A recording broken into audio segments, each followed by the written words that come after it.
Okay, we should be live. I'm going to make sure it's working. And then we're good to go.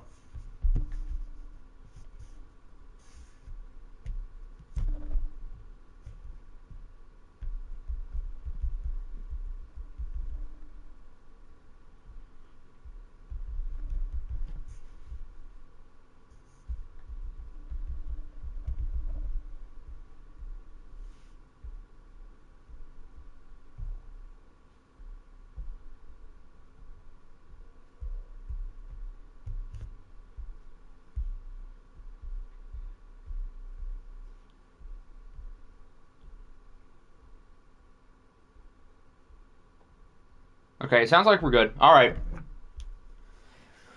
Let's get this show on the road. Divisional round time. We've got 8 teams left, and we're going to cut that in half within the next couple of hours. We're going to find out who the top 4 will be going to their respective conference championships. And these are our 4 games. The wild card round certainly did not go as we expected. 5 of the 6 wild cards, including both 6s and both 7s, each won their games. I don't think I've ever seen that.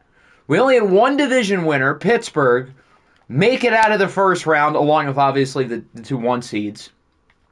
So it should be interesting. I'm curious to see if, now that all of these, really good teams, the Voyagers, the Chargers, the Rams, the Panthers, to a lesser extent the Eagles, Baltimore, now that these guys are all out, who all looked like they were legitimate contenders at points during the year, does this make things really easy for the Bears and the Titans?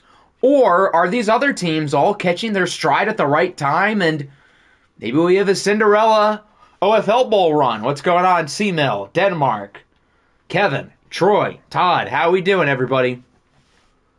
Does anybody need their game to go first for any reason? If not, I'll get the random number generator ready. Should I be scared of the Broncos? I don't know if you should be scared, but I will say this. Please beat them by 40. It would be hilarious, and I'm petty. So please kill them.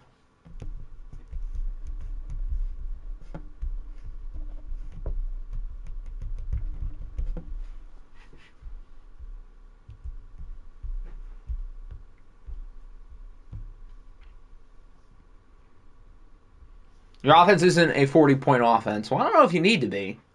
Is Denver's a 40-point? I mean, Denver has a strong offense. I don't know if they're an elite group, per se. They only scored 16 points against us.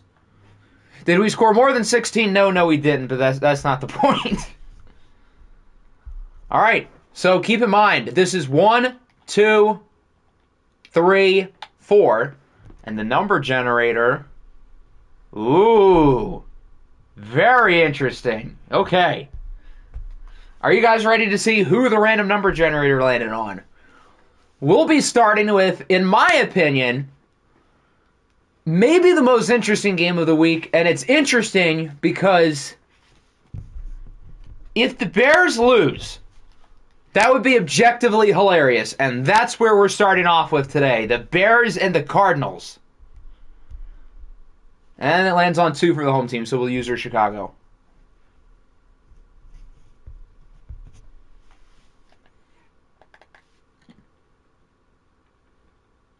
This will be interesting. Either the Bears are going to win by 40, or maybe the Cardinals squeak it out.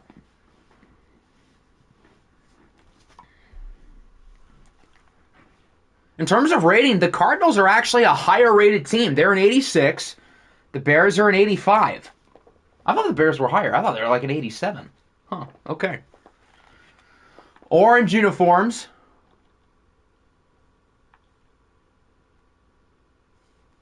Perfect. And I guess for the Cardinals, we got to go all white because, well, that's kind of the easy choice here.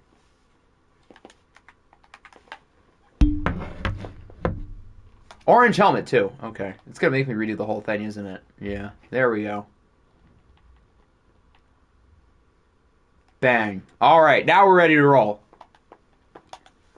Kicking off the divisional round with kind of a new rivalry, I guess. The amount of smack that Todd has talked about the Cardinals this year, I guess, makes it a little bit of a rivalry. We didn't really expect Arizona to be here. We certainly did not expect them to beat a 14-win Carolina team in the first round without Saquon Barkley, who is still out today.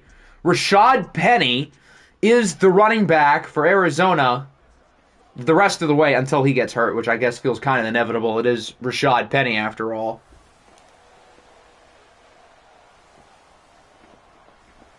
So let's see if the Chicago Bears, who look like probably the clear favorite for the title right now, can get the job done, host the conference championship game, or if Arizona can continue their Cinderella run and put themselves with an opportunity to make the OFL Bowl. A Denmark Pokemon NFC Championship would be maybe the funniest thing I've ever seen. Respond to my DM, buddy. We can chat after the stream. How about that? Best of luck, Todd. Did you just wish luck to yourself? I respect it. That's the Quinnen Williams way when he blessed himself. If you know, you know. Let's go. But you want to play the Bears? If you win, that is, which is far from a guarantee. Atlanta's got themselves a squad. Yes, I did. Fair enough. Cardinals start off with a run, and a pretty good one at that. Rashad Penny gets 14. So the Cardinal game last week wasn't super high scoring. I feel like the offense still left us a little bit to be desired, but Russell Wilson was able to manage the game really well. He didn't make mistakes, and their defense was really good. They got that big stop at the end, of course. This play not so good. Penny loses 4. Looks like Hassan Reddick. Yes, Hassan Reddick makes the play. The Bears have probably the best defense in the league. They certainly have the best pass rush. So it could be a rough day for Russell Wilson if his guys don't block for him. As he goes up the middle. Solid gain, gets about 8.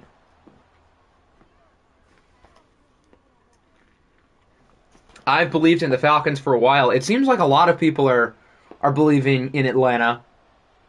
I feel like my gut tells me the Niners are going to win the game, but Atlanta's a good team. They could absolutely do it, as Russ has to throw it away. So the Bears start with a stop. The Cardinals did start slow against Carolina, which makes the fact that they won all the more surprising. But even the Bears are probably a different beast from Carolina. That kick went about 90 yards. Jack Fox is that guy. Well, here's Baker Mayfield leading the way for the Bears. And if we get the Baker Mayfield that we saw in both of the other Bears watched games this year, I have a hard time thinking that anybody beats this team in the playoffs, because that version of Baker Mayfield was legitimately elite. And in terms of the roster on paper, there aren't really many question marks with this team other than quarterback play. So it's just a matter of which version of Baker are we going to get. And if we're getting the guy who played against the Caps and the Lions this year, I don't know how I can pick any other team to win the bowl. They've got some good receivers. They've got some guys who have played in big games. We saw guys like Mike Evans, Greg Dulcich, Greg Newsome make the biggest of plays on the biggest stage last year. Who says no? Lamar and Waddle for J-Mo and pick 1.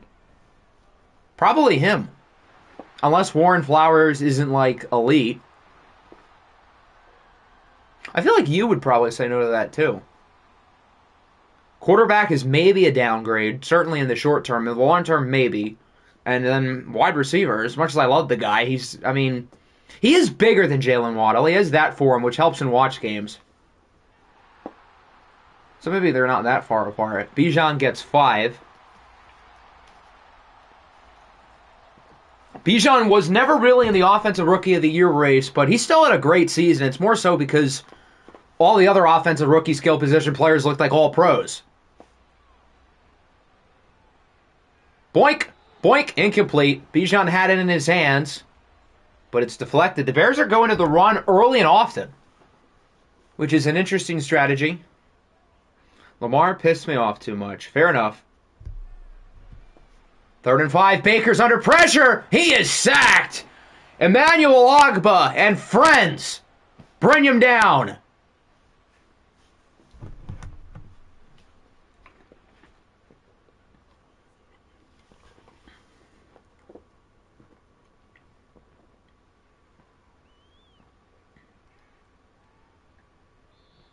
Pretty close to a water punt. Not quite, though. The Cardinals are going to start at the 20. Neither offense looked particularly good on their first possession, other than a couple nice runs. What is the most unlikely OFL Bowl matchup? I would say definitely the Cardinals. I think they're a tier below everybody left in the NFC, and they have to get by the Bears. If Rashad Penny cut to the outside, he's breaking that off for at least 20. Why did he feel the need to jump over Stephon Gilmore? I feel like that was really unnecessary. As for the AFC, I guess I'm going to have to say the Dildos, but man, they impressed me against the Voyagers. I think the Titans and the Steelers are the clear two best teams right now left in the AFC, and I think the Broncos and the Dildos are a little bit far behind. We haven't really seen Denver win a full watched game, though, and their one defensive drive that we saw against the Chargers wasn't particularly good. So, we've seen bits and pieces of the Broncos at the end of the games, but we haven't really seen a full game of them. Simply be Brock Purdy. Yeah, that's what both quarterbacks need to do, really. Baker in specific, as Rashad Penny rolls forward. I'm loving how much these teams are running the ball. Might have to take some notes here. All the playbook testing I did before our game on Sunday, it was like Sean Tucker was getting the ball 10 times a game. Russell Wilson's under pressure. Fumble! And it's picked up by the Bears. I think that ball was out. Can someone give Hassan Reddick some goddamn help? Well, there you go. Javon Hargrave with what looks like a strip sack. No, I don't think that ball's out. That's still a big play. But I think his knee was down. This play is going to be reversed. But still, not a bad play at all for the Bears. That's going to lose like 10 yards. Only thing that didn't impress me from the Rams game was the run game. And that's because, not so much that the run game was bad, but you guys didn't even try to run the ball because you didn't need to. Yeah, his knee is down. Why is Russ holding the ball like that, though? He needs to be more productive. Why is he, like, holding it like a spider claw? That's, like, the perfect way to have somebody rip it out. He's lucky his knee hit the ground, as the play is obviously reversed. Ross is sacked again by Javon Hargrave. Does Russell Wilson have paranoid under pressure? Because once there's a lick of pressure, he looks like he has no clue what he's doing. Bro thinks he's Mahomes. Mahomes at least is getting rid of the ball. Russ has to get it out quick because otherwise, bang, pocket collapses again. Back-to-back-to-back sacks for the Bears. It's Reddick now. I think TJ Watt was there as well.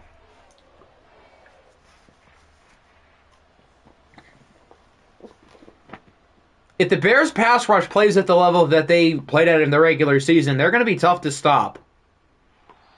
One of the few concerns I had with the Bears was if their pass rush doesn't replicate what they've done throughout the year, are they going to be able to hold up? And so far, the pass rush in the front unit looks pretty good.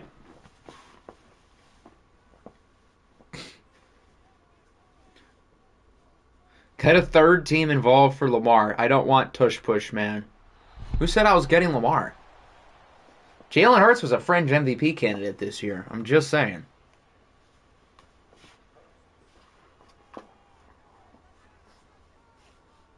Second and 10. Broken up. Baker's 0 for 3. I feel like he might have had 3 incompletions in each of the first 2 games. What is happening? I will leak the messages. I mean, you kind of already are right now. So keep your mouth shut. As Baker is sacked. Do they have Christian Harris? That guy looks awfully big to be Christian Harris. I can't lie. Charles Harris. Okay, Lion legend.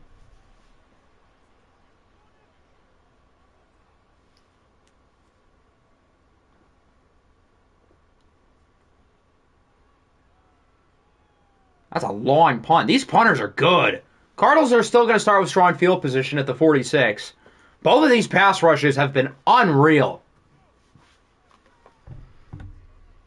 Can someone tell me when scouting round 2 closes? Nick said that's when the OFL Bowl is, and the OFL Bowl is scheduled for Sunday. So you have until Sunday.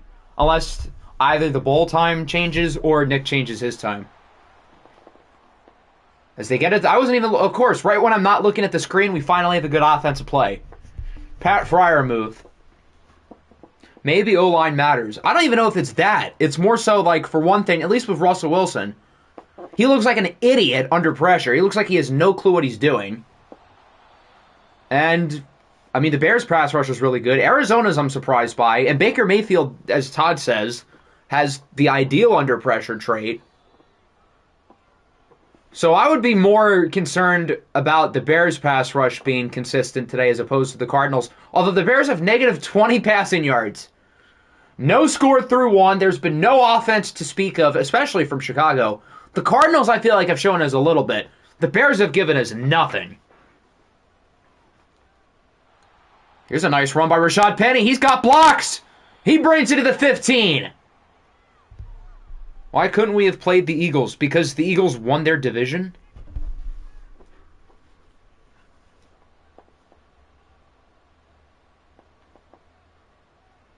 Arizona's got it in the red zone. Can they punch it in first? Another strong play. That ball could have came out. But instead he breaks like 3 tackles and is in. What a play by Canada's finest, Josh Ballmer. Oh my goodness, I can't even speak. What was that? He broke off like 4 tackles. That could have been a fumble, first off. Should have been about a gain of 6. Instead, as he's getting hit, he gets back up, he spins around. Oh my word, what a play. And the Cardinals score first. So Arizona might actually make this a game, will they?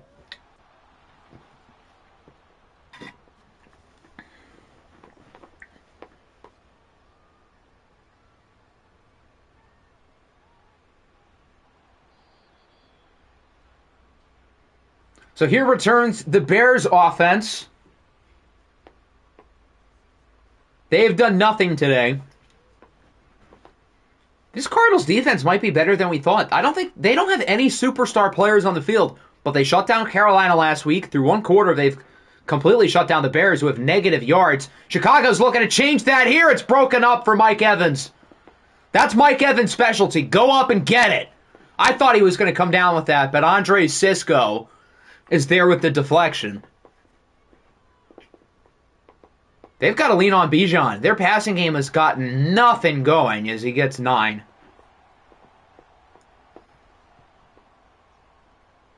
Now it's a 3rd and 1.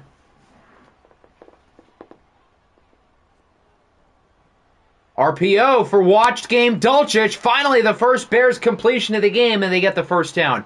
The reason why their passing game has done nothing is because they haven't thrown the ball to Dulcich. That should probably be the key.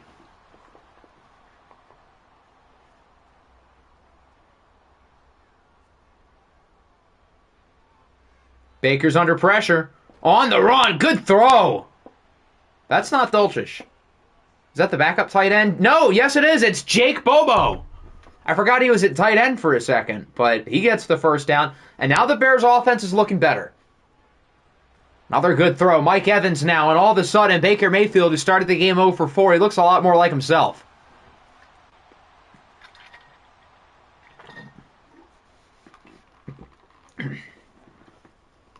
They've got it at the 35 now. Another good throw. They're moving it. It appears the Bears are, in fact, awake. They slept-walked through the first quarter, but they might be here now. 2nd and 4, read option. Baker gets the first down. They're getting close to the red zone. They have it at the 25.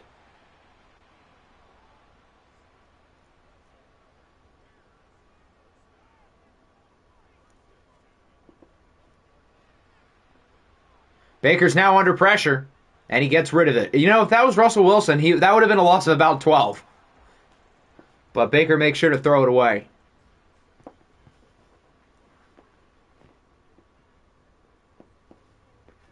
What is the scariest offense that's left? I think it's yours pretty comfortably. I mean, with all those weapons and the way Trevor Lawrence played, I think it's the Niners by far. Trevor Lawrence is the only legitimate MVP quarterback type of player left. We saw what Cooper Kupp just did. We know what Tyreek Hill can do. Travis Kelce exists. So does Joe Mixon. And then the scariest defense, as we've seen today, is Chicago. As Bijan Robinson gets the first down on the screen, they've got it at the 10. If Chicago can punch it in the end zone, they can tie it. Mustard Man Makes it 1st and goal.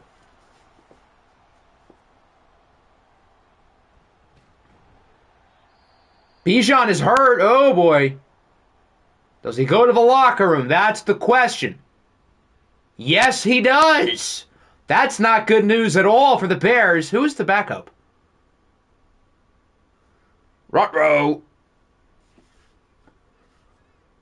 The Cardinals lost their running back and won last week, so it's not impossible as Dulcich is in for the score. And we're tied at 7. Watch game Dulcich scoring a touchdown in the playoffs. Who would have thought?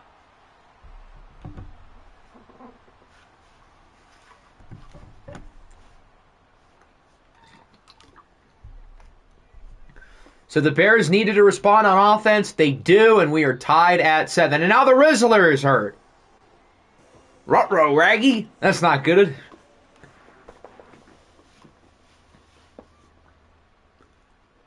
So now the Cardinals offense returns. Started slow. Got their points last drive. They're starting at the 15, though. Not good field position. I don't know why he took it out. The Cardinals have ran the ball really well. Rashad Penny's been impressive. Russell Wilson really turned it up on the last drive. Lockett, Bijan, and Risner. I forgot Lockett was hurt. You're right. He got injured, too. Rashad Penny breaks off another big run. The Bears can't stop him. As good as their pass rush is, and has been today, their run defense has been a train wreck.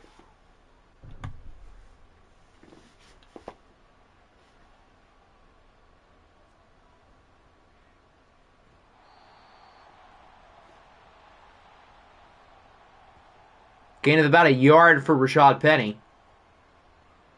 That time, right as I'm talking about how bad the Bears' run defense is, they make a play. Play action.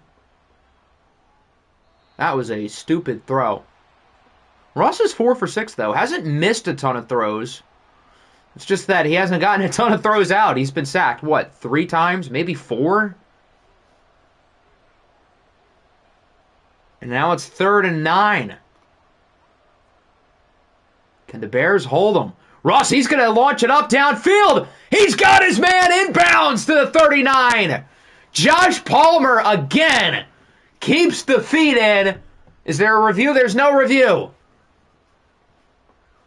A giant first down for Arizona.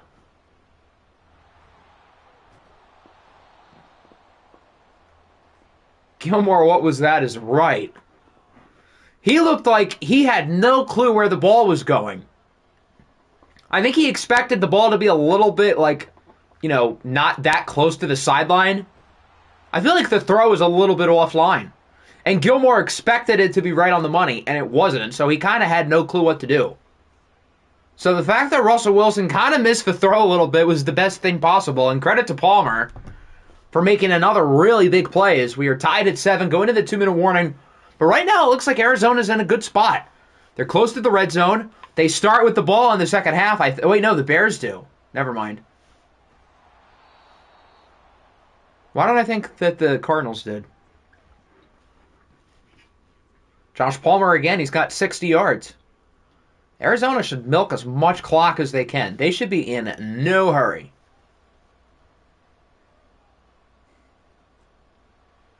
I mean, if I was them, I would run the ball. But knowing this game, they're not going to run the ball with the lack of time left as C.J. Uzomah gets the first down.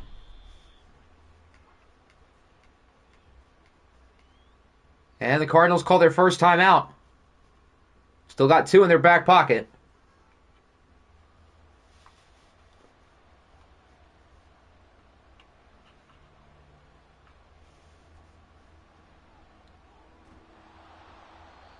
Justin Jefferson showed up. I forgot he was here. I feel like he did nothing last week. And he's done nothing today until now. Don't forget, guys, this team has Justin Jefferson, as little as he's been used. And look at this. They're actually chewing clock. I don't believe it. Russ has got his man in the end zone. That's a touchdown. It's Gwitty man, Justin Jefferson. And the Cardinals are back on top. That was a really strong drive from Russell Wilson, who I feel like has been not the greatest today, but he made some big throws on that possession. And the Cardinals are going to be up top by 7. The Bears do get a 2-for-1, though.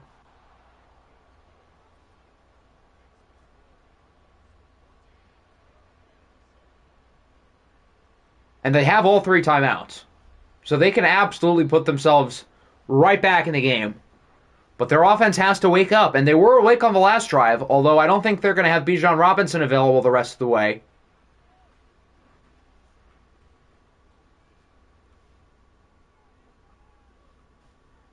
Now they're going to have to rely on these playmakers more than ever. Mike Evans has a couple catches, but hasn't done anything crazy. Brandon Ayuk has done nothing.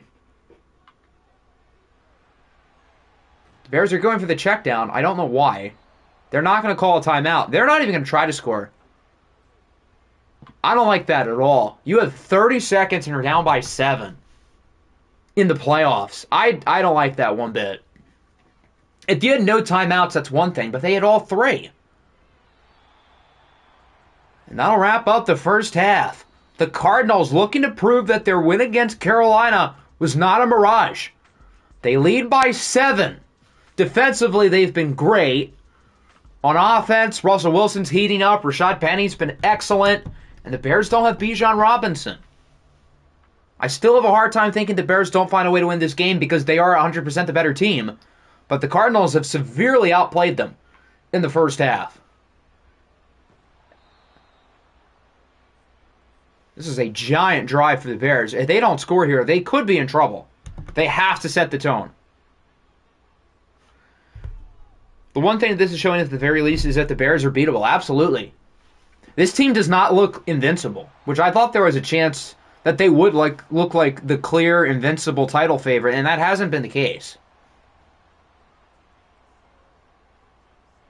And if not them, then who is it? The Niners looked invincible against the Rams, but they lost to the Rams a week prior. The Titans we've seen some good things from, but I'm not fully sold on them. I'm not fully sold on Will Levis, although I personally believe in him the rest of the way.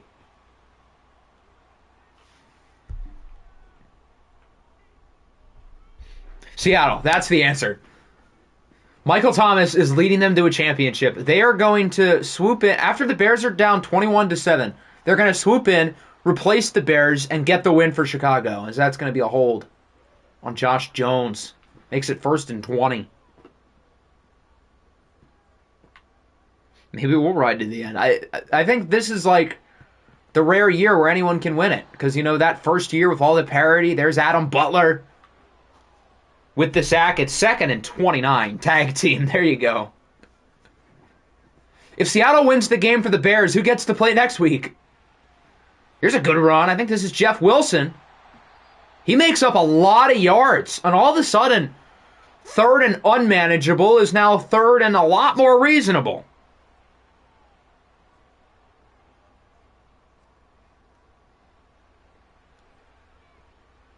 Baker on the run, throws it away. The Cardinals get the stop.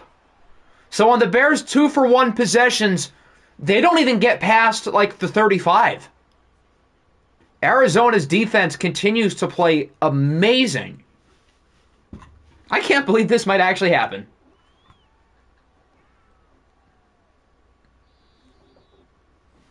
I'm loving this. Go Bears. If the Bears lose this game, I'll honestly feel bad a little bit. Not even so much that, like, Todd has talked smack about the Cardinals all year because he would kind of deserve to lose the game, but more so in the sense of, like, this is going to be their best chance. That's going to be a hold. If it's not a hold, then it's a gain of 24 for Rashad Penny, but that's 100% going to be a hold. Yeah. But I would feel bad because this is, like, the perfect opportunity for him to finally win a championship. But on the flip side, this was the perfect opportunity for all of us. And we all lost. We're all in the same boat. But again, that would imply the Bears lose this game. They're only down by 7. Let's not get ahead of ourselves. The Cardinals defense is not better than the Bears.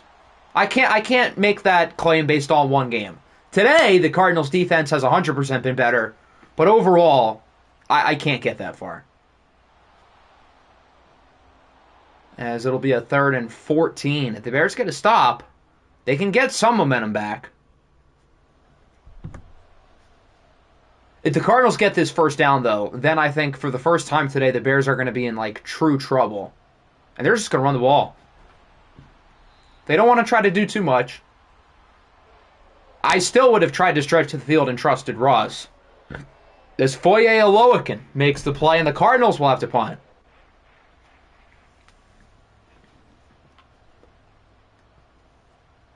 No dogs in Tucson. I don't know, man. They look like dogs today. I mean, the play calling on that 3rd and 14 was not a lot of dog, but whatever. All right, big drive here for Chicago. Their defense has kept them in the game. Even though their defense hasn't been perfect, they've been able to keep them in it.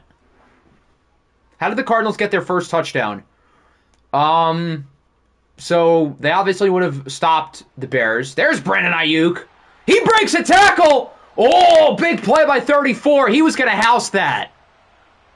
Oh, what a giant tackle, but still a big play for the Bears. Anyway, so the Cardinals got the ball. They had a nice drive, and then Joshua Palmer had like the most ridiculous 15-yard touchdown catch I've ever seen. You got to see it for yourself.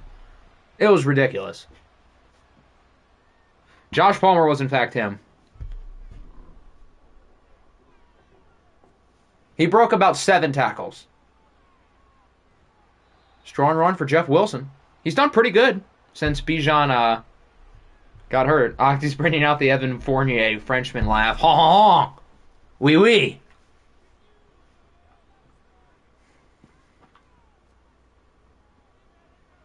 Second and 6. Good throw. Big hit. Jake Bobo hangs on for the first down.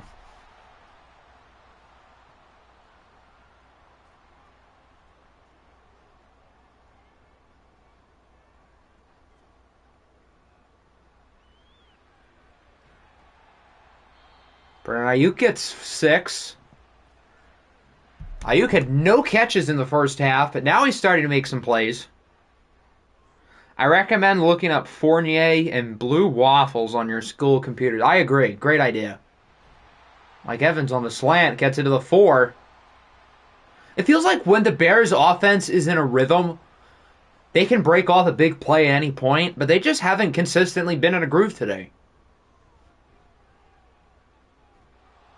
Wilson gets to the 2. I thought he was going to just maul through a dude and get in. Second and goal. 2.5 to go in the third. Back to Wilson. He's in. We're tied. Jeff Wilson with the score, and we are knotted up at 14. The Bears get their touchdown, and now the Cardinals got to get back.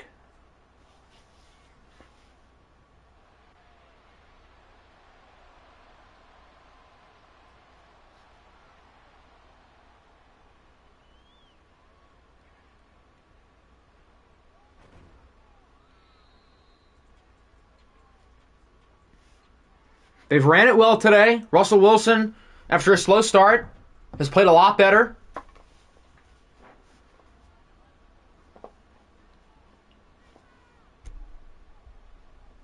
Brandon Ayuk with a legacy drive. Is it really a legacy drive? I mean, he had the one big play, which was a gigantic play, granted.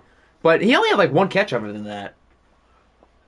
I mean, I guess it's a legacy drive in the sense that he did nothing in the first half. So there's that.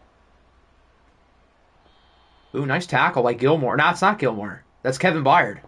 I saw the superstar and figured it was Gilmore, but still, nice tackle nonetheless. Also turned a 3-yard loss into a huge 6-yard gain. Fair enough. 3rd and 3. Ooh, did he get it? He did. Yeah, he was past the line. It didn't look like he was going to get it initially, but he does a good job bouncing off the blocker.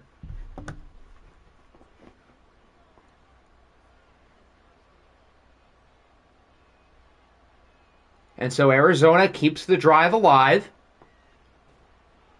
Good tackle.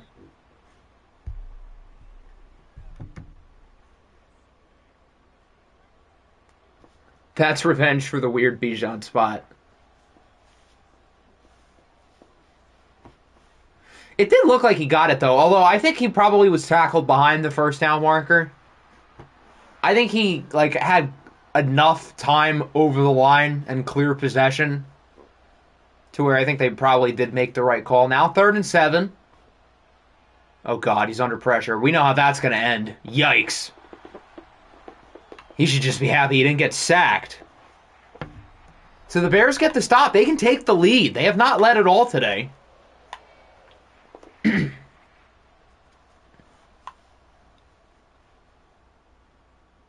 Could we get a what a punt from Mr. Fox? Nope, not quite. So the Bears defense holds up again, and their offense can put themselves ahead. Ooh, good deflection. Tyson Campbell could have picked that off. But that also could have been a big play for Ayuk if he didn't get a hand on it. Baker's going play action. Broken up again. Who's the white guy? It's not Jack Campbell, obviously, even though he is here. What other white linebacker would they have? Oh well. 3rd and 10. Baker's going to launch a moonball to end the third. He's looking for Ayuk. He's got him! Brandon Ayuk to the 16. What an end to the third quarter. It has not been pretty for the Bears today, but they're getting some momentum. They're starting to play a lot better. As Baker launches a prayer and it's answered.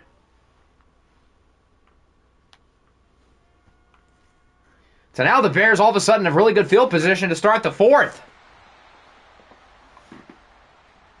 Bro thinks he's Josh Allen. Good and bad.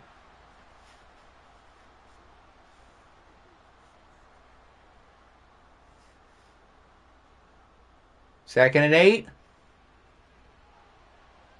What a throw and what a catch by Ayuk, who's been unreal in the second half. And the Bears are going to take the lead.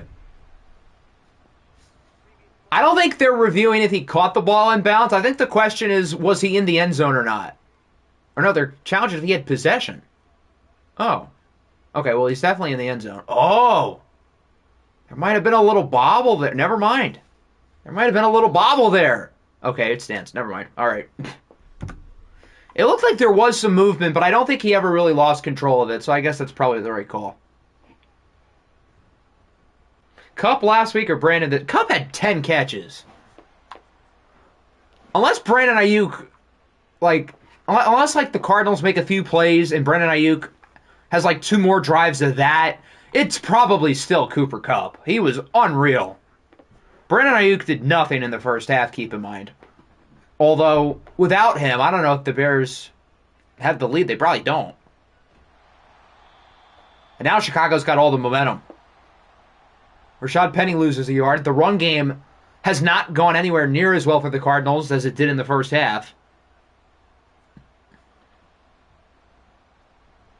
They might need Russell Wilson to win then this game. The problem is I don't think he can. Oh, there's a good throw. And a really nice play after the catch by Todd legend Amari Cooper, who also has done nothing today. I know he had a couple of plays last week, but that's his first catch of the entire game. What a throw. I don't know what's more impressive, the throw or the absolutely hideous coverage where Amari Cooper has nobody within 15 yards of him as he catches the ball. Russ under pressure. Russ on the run. Throws it away.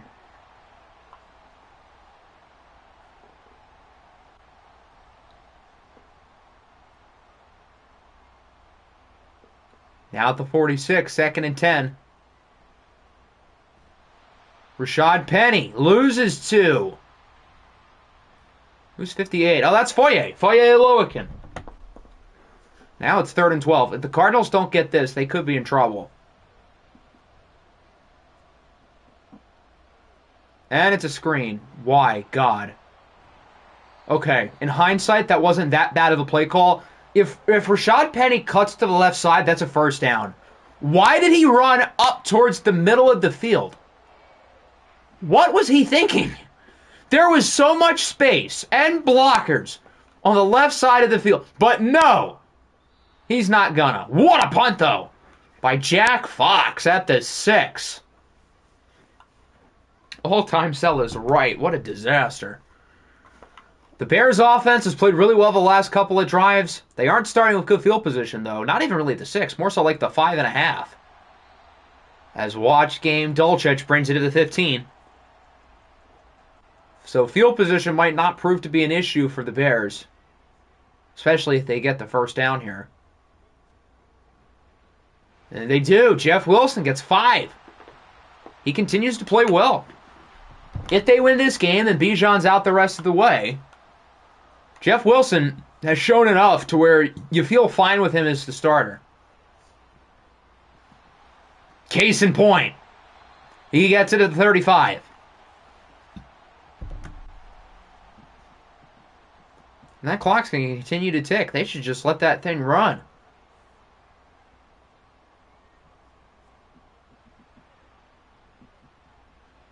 Baker, no good for Dulcich. That was a good throw, but strong coverage. Oh, that's Alex Singleton. Okay. Book the parade for the Bears. They're dominating the Cardinals this drive. Oh, boy. Sorry, Todd. It's over. Boom! Case in point! Jack Campbell with the interception. I didn't know it was going to end that fast. The game's curse strikes again. What a play by the rookie! That was a really impressive catch, too. No way that just happened. The game's masterclass is right. No shot. That's our new meme of the year. That might be funnier than the Bears losing this game. Oh my god.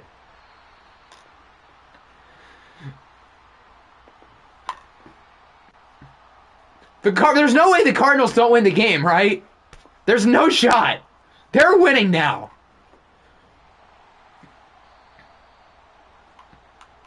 And they have pretty good field position. They have it at the 38. As it's 3rd and 4. If they don't get it, they got to go for it. So they're in 2-down territory right here. And they got it. Amari Cooper to the 21. The game's from downtown. Bang! Bang! That's a double bang is right. Tie game. He comes in and says book the parade for who he wants to lose. And he's the curse. He makes it work. Ross for the end zone. It's caught. Justin Jefferson has tied it at 21. His second touchdown of the game. How much time's left? Like 3 minutes, I think? The Cardinals did not use much time there. That's a really impressive catch and throw. Definitely got the feet in. He might have got like 3. 329. Okay, so that's like, I feel like that's a good number for Arizona because unless the Bears manage the clock perfectly, the Cardinals should get the ball back regardless if the Bears score or not. That was the greatest 2 minutes of OFL ever. That really might have been. What in the neo-fascism? I thought they were going to fumble the kickoff, too. All right, so the Bears are still technically in the driver's seat, although the game's is in the passenger seat, pushing them out. The Bears are starting to swerve off the road. Can they keep control of the wheel and look to get the lead back after the interception by Jack Campbell? As Watch Game Dulcich starts with a first down. Curse didn't work on you. That means you're like invincible. You are the chosen one, Kevin. You are one lucky son of a gun. The Bears are the 1 seed and had the best record. The curse should not have worked. Well, here we are. Big tackle by Robert Spillane. They've got all the white linebackers. Singleton, Campbell, Spillane.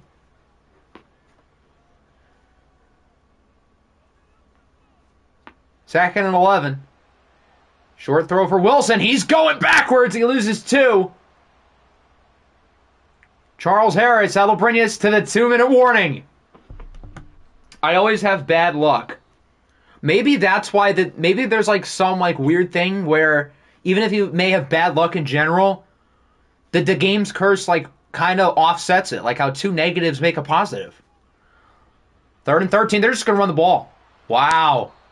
They don't trust Baker Mayfield to make a play, and now the Cardinals are going to get the ball back with a chance to win the game. I cannot believe this. I mean, I can believe it. Really, once Jack Campbell got the interception, I should have believed it. Not quite a what a punt. We were close, off by about 5 yards. Steelers gone to the OFL Bowl. Now we'll really test if Kevin can be cursed or not. If you can't get cursed by the games, then you need like special FBI presidential powers. Here's Amari Cooper. Cardinals don't need to rush. They've got 1:43. They've got 2 timeouts. They have time. Banged to 10. 2 weeks later, boom, into an arranged marriage with some random dude by her parents. Oh, what a catch! Apparently, not only were you the catch by the 10, but Amari Cooper is too. Cooper, with all 4 of his catches here in the fourth quarter, he did nothing for most of the game, but has turned it on down the stretch. I am unjinxable. Russ goes short for Jefferson. I would not mind them calling a timeout here. And all they need is a field goal. Cairo Santos. He's doinked some kicks in this building before, and they do call the timeout. I don't mind that call. Realistically, you're probably around 15 yards away from field goal range. Maybe 20. That's why Biggest Bird is an OFL champ. He still has to beat it, because you just jinxed him again. 2nd and 5. Ross floats it up! That'll put him in field goal range! And the Bears got to start calling their timeouts. Another clutch catch by Amari Cooper. Oh my God, I can't believe this is happening. There's Chase Brown. They just can't fumble it. Yeah, the Bears got to start calling their timeouts, but if the Cardinals manage this clock right and don't fumble the ball, I don't think the Bears are going to have any time, right? I don't think they can. 2nd and 10. Up the middle. Bears are out of timeouts. Now 3rd and 5. All they got to do is run the ball again. Try to center the kick if they can. All right, Rashad Penny gets it to the 22. This is it. Cairo Santos from 39. As they look to eliminate the number 1 seeded 14-3 Chicago Bears. He got it with no time left, and the Cardinals have won the game. The game's curse strikes again. And the number 1 seeded Chicago Bears are eliminated from postseason contention. The 9-8 Cardinals, who only made it here because they got to play Seattle, have knocked off, record-wise, the 2 best teams in the league on the road. My God. I don't know what to say. That was wild. The Cardinals suck. Why? Yeah, Todd's going to hear about this one for a while, and I think he understands. Wow. Russell Wilson, I was very concerned after that first quarter that he was just going to run around like a chicken with his head cut off, but I got to give him credit. He made some big throws in this game. He was clutch, especially down the stretch. While Baker Mayfield wasn't great, he wasn't, like, horrible. I don't think he lost them the game. The interception, I don't think, was entirely his fault. I think that was more just a really good play by Jack Campbell, and more so the game's curse. Both teams ran the ball pretty well. Jeff Wilson was good after Bijan's injury, which I guess won't matter now because, well, the Bears are out. Amari Cooper did nothing for most of the game. Then in the fourth quarter, he turns on another jet. Speaking of jets, he scores twice. Dolchich was good. Palmer was good. Brandon Ayuk took over in the second half. Mike Evans was quiet, though. 3 for 31. And they've got to pay him. Bears have a few guys to pay. 2 sacks early for Javon Hargrave. The Bears' pass rush had the 3 sacks on back-to-back plays in the first quarter. No sacks the rest of the way. Wow. And then, of course, shout out Jack Campbell for making the play, and shout out Cairo Santos with the game winner. Arizona knocks off the Bears. I don't actually believe it. Wow.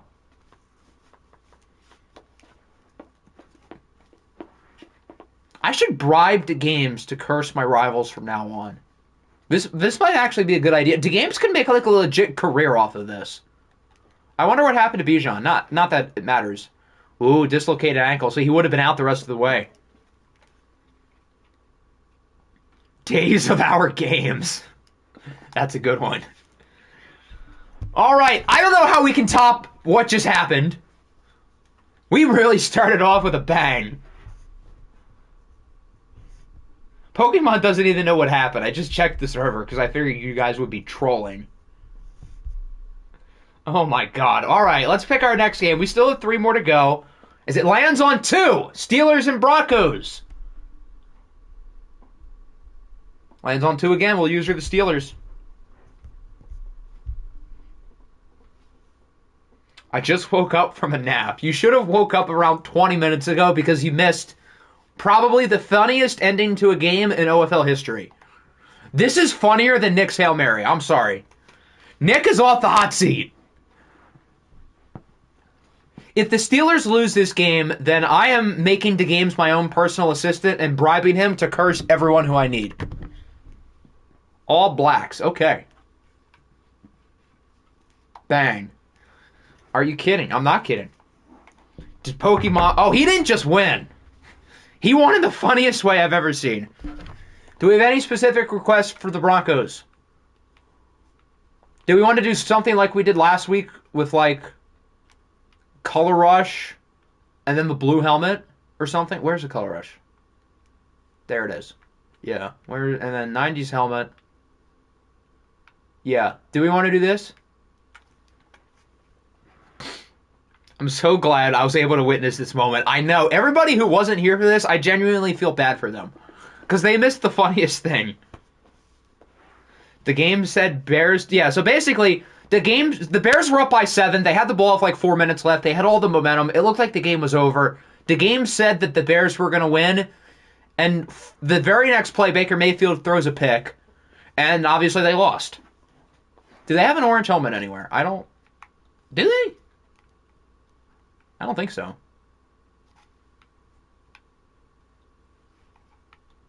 I mean, they have this.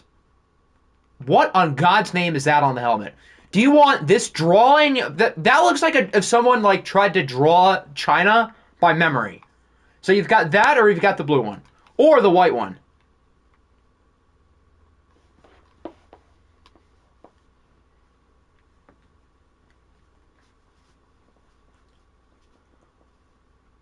That's a real logo. Apparently, it doesn't look real.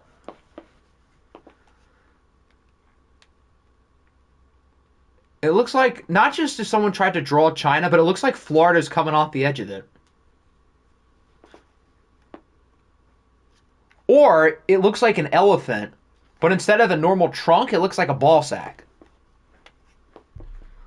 Do we want to go with the brain-dead donkey? That's a nice way of putting it.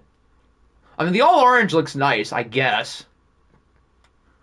It's just that, I don't know what that thing is.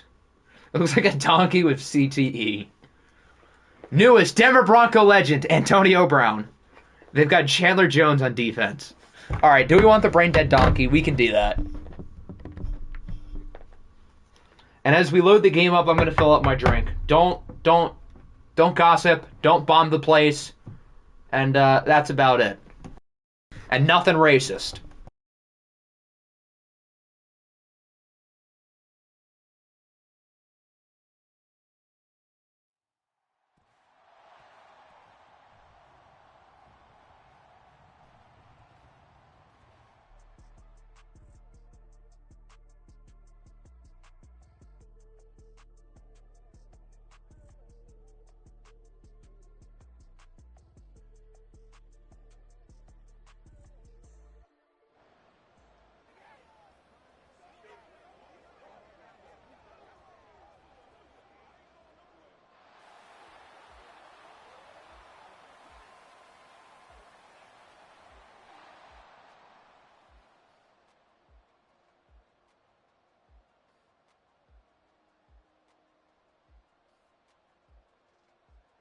All right, we're back. On to game 2.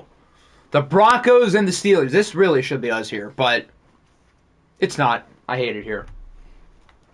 I think the biggest reason why Denver won last week is they were able to shut down the run game. So that means the Steelers are going to be very dependent on Will Levis today. And every time we've watched Levis, he's looked good. Or at least every time we've seen him with the Steelers, which I guess might just be once. But he looked good. Denver's offense was not all that great last week against the Chargers' defense. They did have the big drive late, of course led by Tua Tagovailoa, who I've heard a lot of bad things from with him in watch games. But every time he's gotten an opportunity here, he's looked pretty good. Including, obviously, the big drive to end the game against us, which we don't need to talk about anymore. Mayo's man pads make him look like he has a beer gut. He's got the Mahomes bod. It might be time to have the Todd talks. Not really. I think if the Games keeps his mouth shut, the Bears are in the NFC Championship. We're going to have a lot of fun trolling Todd this offseason because he's done a lot of talking about the Cardinals. But if it's time to have the Todd talk, then it's time to have just about the everybody else talk. You can't tell me he's not our Mike McCarthy. I mean, I guess that's fair. I mean, they're always close to the OFL Bowl. They lost, what, 3 conference championships last year? Maybe 4. No, I think it was just 3. Yeah. And then here, Arizona's not been all that good of a team this year. What if the Games doesn't jinx, he just sees the future? If he saw the future, then wouldn't he get it right, though? Why would he always want to be wrong?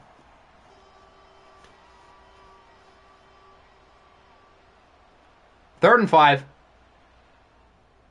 Oh, nice throw by Tua. He was wide open and a really good catch by the rookie, Zay Flowers. Gonna have to rewatch the game. Yes, especially the last 5 minutes.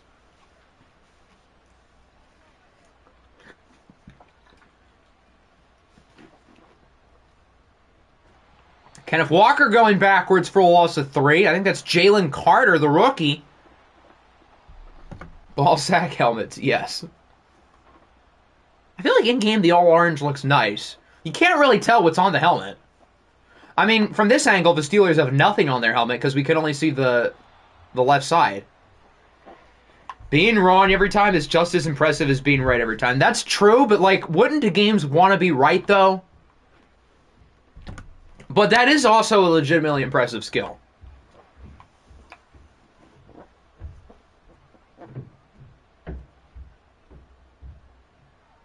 From the 22, Tua looking for the end zone. It's incomplete. Off the crossbar. Doink. Bro thinks he's Brett Maher. Why does everyone have the best hands of all time? That's a good question that I don't have the answer to. 2nd and 10. Tua looking for the end zone again. Wide open as Flowers, and it's off the mark. He was right there. That's on Tua. You got to make that throw. I get it's in the corner, it's a challenging pass, but there was nobody covering him. 3rd and 10. Tua on the run. Gets 5. So the Steelers are going to hold them to 3, it looks like. Could have been a lot worse for the Pittsburgh defense. Bend, don't break. You guys were bent awfully far. Whoa, pause. Denver didn't even try to run the ball that drive. That was all about Tua. Steelers do have some good guys up front, but got to at least try.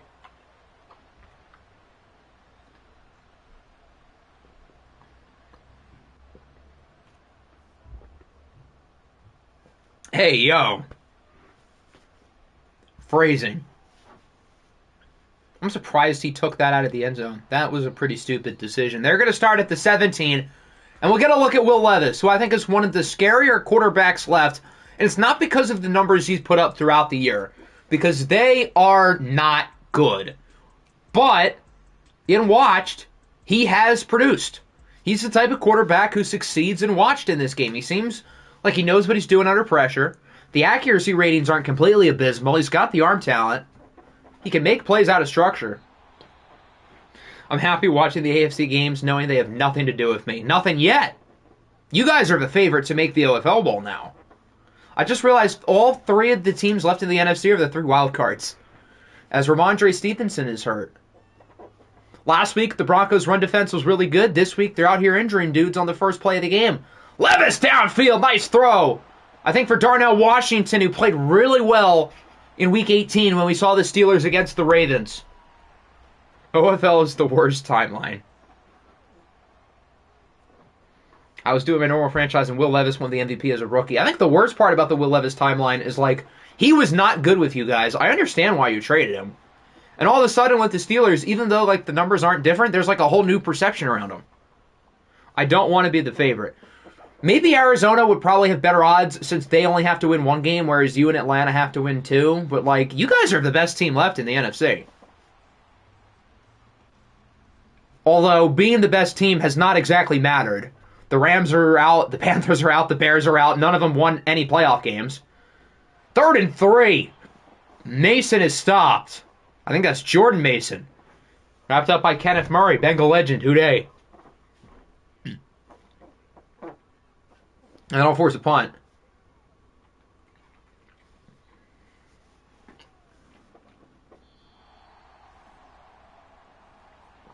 So now Tua and the Bronco offense returns. Now that means the Titans are losing. That would be funny.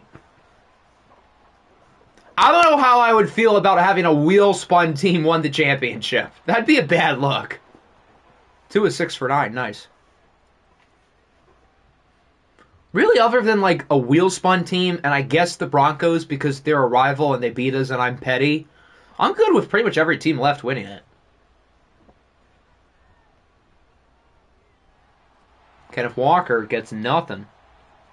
The wheel was OP, apparently. Didn't work for, like, the Giants, though. Which isn't really that big of a surprise. Coming into the year, I was not impressed by the Giants roster. I got a lot of predictions wrong at the beginning of the year, but I think I got the wheel teams mostly right. Even though the Niners weren't a wheel team, they also had the same strategy of drafting old. I figured they'd be good. I figured the Titans would be good. There was just something about the Giants, though, that didn't impress me. Even though Geno threw damn near like 40 touchdowns. Ooh, could have been intercepted. In and out of the hands of number 30. Should have caught it. Nerf the wheel. Only offensive line and punters. I thought the wheel would punish Real for not showing up. Apparently, it rewarded him. If the Titans weren't so good and we beat them, we would have been the number 1 seed.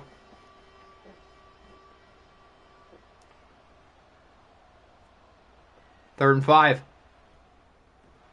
Ooh, big hit. 30 again. That'll probably force a punt. Good stop by Pittsburgh. Caden Stearns. I saw the S there, but that looked like a long name. That looked like it was like 10 letters.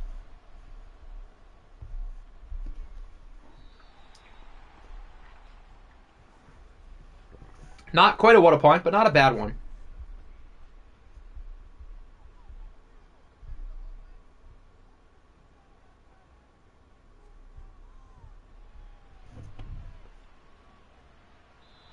Levis misfires. That's the one concern with him in Watched. He's shown that he can make all the throws, but can he do it super consistently? So far he has.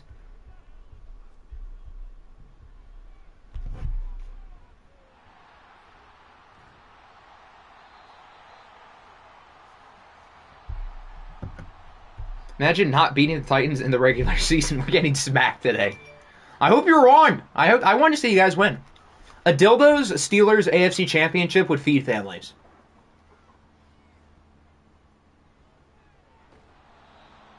That'll wrap up the first quarter. Both defenses look strong. The Broncos lead at 3-0. Naruto getting his third wing would be the worst thing for the league possible. It's like,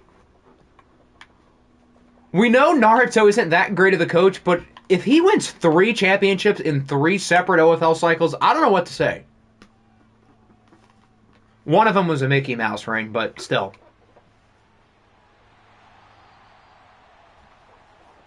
The only thing I see as good is that if I make it to the NFC Championship, it will be hard to beat us 3 times. That's true.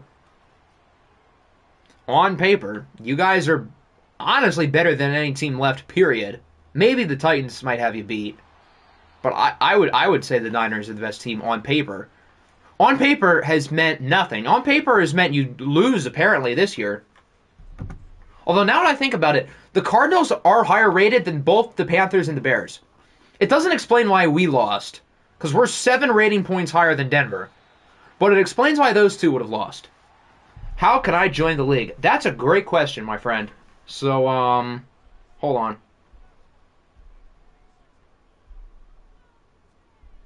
Sometimes Discord links are weird in streams, but I think they usually work now. So, there you go. Is that Shy Smith? with the first down. I don't know who else it would be. Denver lost to Detroit. That's a sad low. I'm still not sold by this Broncos team. If they win today, I'm in. But we haven't seen them win a full watch game. They got lucky that our game simcasted, and, well, they were better than us. I'm not saying they didn't deserve to win that game. But if that game was watched, I don't think they're beating us. Good throw by Levis out to Pickens to the 24.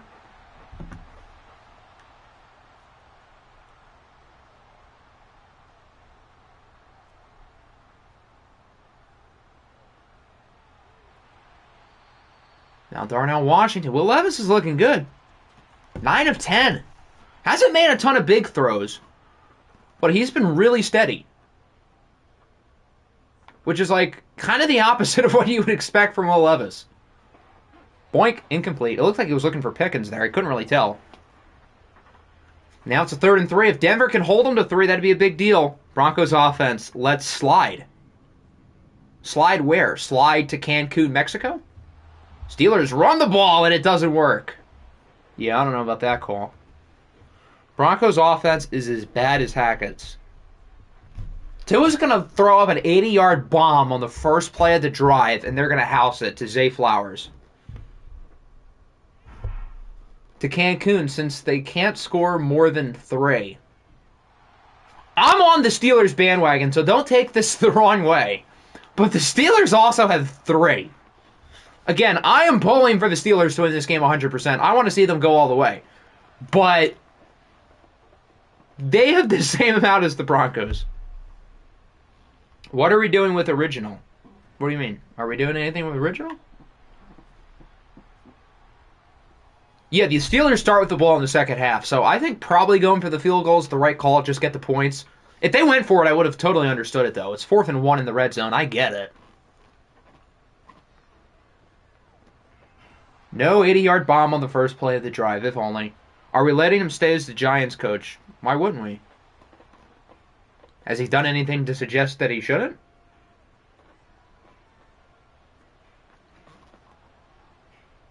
That should have been intercepted. I thought the Steeler corner was the guy running the route at first. Eli Apple, well-known playoff legend. Steelers have home field advantage. I don't know if home field really matters. Now that momentum's off. Oh, now Tua's going for the bomb. If Zay Flowers caught that and scored, I would have laughed. Didn't Original do literally nothing? He didn't make many draft picks, but he made like a few trades.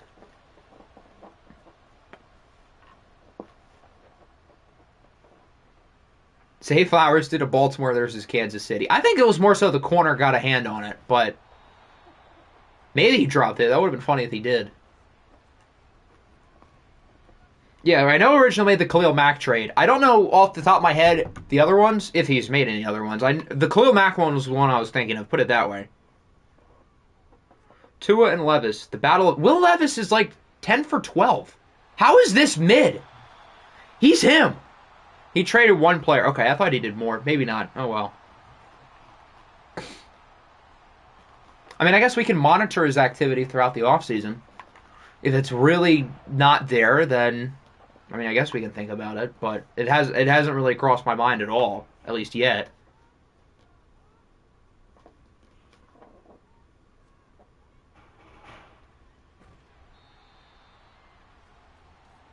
Not much for Mason. The Steelers know that Denver's run defense was the reason why they beat us last week. So they're focused on winning with Levis, as they probably should. This time he throws it away. Can we do my game next? We can, yes. No point to curse. Broncos offense is more non-existent than having paint drying. The Steelers will get back in it with the crowd. I'm sorry, Kevin. You don't deserve this. Darnell Washington is so good. My God. Didn't everybody question the trade that the Steelers made for Darnell Washington? Why did people question that? He's got like 70 yards today, coming off a great game 2 weeks ago against the Ravens. Levis and Washington weren't even picked by the Steelers in the fantasy drafts, and they've been the go-to guys. Case in point, Darnell Washington. with his 5th catch of the game. He's got like 100 yards and a touchdown. Is this our new Greg Dulcich? Our new, oddly, really good watch game tight end? Because my goodness, has he been impressive. We saw Levis with me. Levis was not this. That's also a good point. I think Will Levis might just be better in watch than he is in sim. I think that just might be like how he is. The Steelers can run a 2 QB system. They can start Kenny Pickett in the regular season, and then in the playoffs they can go to Will Levis. He looks better than Greg is right. Greg Dulcich has made some good plays every time we've watched the Bears. He scored today, but like he hasn't been this impressive. He's been good, but he hasn't been Cowboys Dulcich. For me, he wasn't bad and watched. He wasn't good either. The one game against the Bears, I remember he was pretty meh. He didn't look this good, put it that way. I don't know if it's a scheme thing. I don't know if it's luck.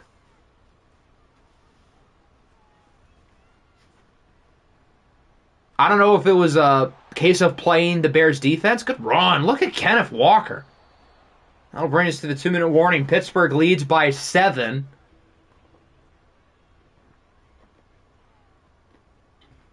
Has a 7th seed made a conference championship in OFL history before? That's actually a really good question. 7th seeds have certainly won first-round games before. I think off the top of my head, I know the first time, or I guess the second time that Naruto won the championship in OFL 22. I think the Saints were the 7th seed. They beat Seattle in the first round, who had won the OFL Bowl 2 years in a row prior. And then they beat the Huskies in the second round.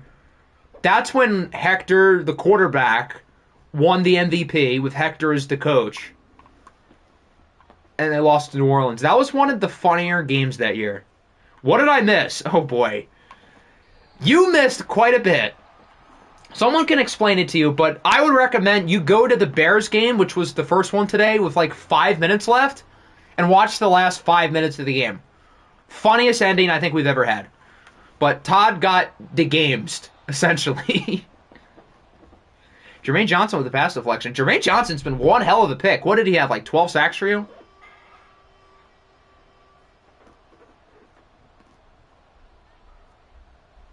Third and 4. Kenneth Walker up the middle. Denver gets a touchdown here. They can put themselves in a solid spot. 13.5. Goddamn. That's pretty good. You missed an iconic moment that's already been named the game time. Who came up with that name? That's perfect. That's what we have to call that play. That's like the funniest name possible. That's clever. All right. 2nd and 6. Kenneth Walker's in motion. They're going empty. They have 2 tight ends, though. They're getting closer and closer. Have it at the 6. Littlejohn. Wow, good for him.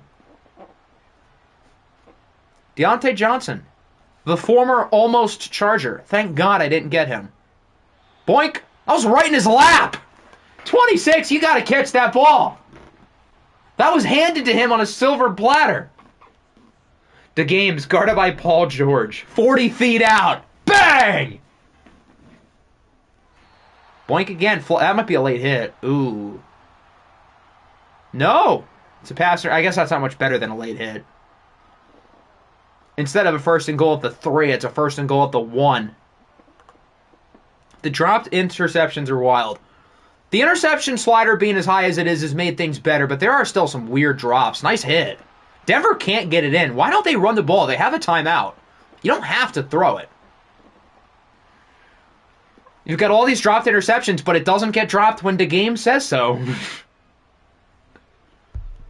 Now they run the ball, and he's in. Kenneth Walker ties it at 10. Browns are going to be in this game next year. I mean, I'd like to see it. That'd be cool. They're waiting for Jonathan Allen to sub out. Jonathan Allen shouldn't sub out, though, considering he's an every down player.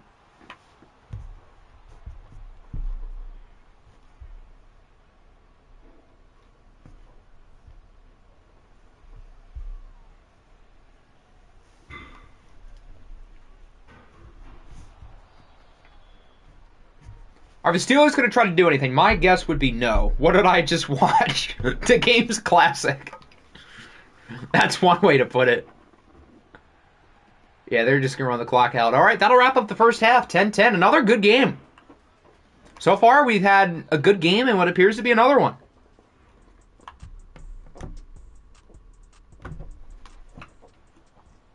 Will Levis, if you can hear us, please save us, Will Levis.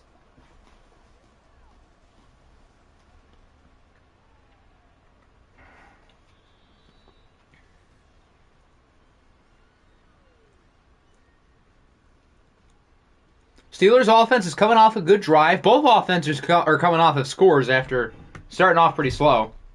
The NFC have just cursed at this point. Yeah, pretty much. I'm happy I'm not in the NFC. Actually, I wish I was. The NFC isn't as deep. I wish we were in the NFC East, believe me. I should have just picked the Eagles.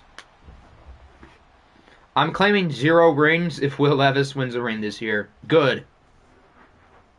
We don't need more hectares of ring claiming. I respect it. Manifesting a 40 touchdown, 16 interception from Tyler Huntley next year. Tyler Huntley in the Cowboys playbook, you never know. Can we ignore all the ballots and give the meme of the year to the game time? I think we do. The other option would be to put that on next year's ballot. Although that's not fair to next year's memes because nothing's beating that. I know why Darnell Washington. Is it because he's big and athletic? I mean, it helps that you're 6'8", 250 pounds, and move like someone who is not 6'8", 250. Chiefs playbook. Oh, you might be onto something. That kind of spoils the fun a little bit, but still, it's working. I'd be in the playoffs if you were in the NFC, you'd be like the 4 seed. I could say that for just about everybody who just missed to the AFC. Nice throw. He's in. I think that's Chenault, is it? Yes, Laviska Chenault. What if we had playoff awards like MLB? That's actually kind of a good idea. You might be onto something. We need a biggest disappointment meme. The problem is, there's 4 teams who deserve it. Playoff MVP, the games. Darnell Washington is the GOAT. He's better than Madden 22 and Madden 23 Russell Wilson. What an odd comparison. Madden 22 Russell Wilson was like the greatest quarterback ever. Madden 23 Russell Wilson, I don't think he started after season 1. My first game watching him, he looks very good. He played just as well in week 18 against Baltimore. He was like legitimately this good. That's why I think the Steelers are the biggest threat in the AFC left. Because they might have the best watched quarterback play.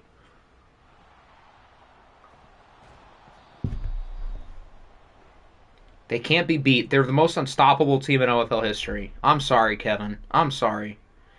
When Octi is in a playoff choking contest and his opponent is me. We've got to have an area in Cancun just for all of us chokers. The Chargers, Bears, Panthers, and Rams all with their own lounge area in Cancun to debate who choked the worst.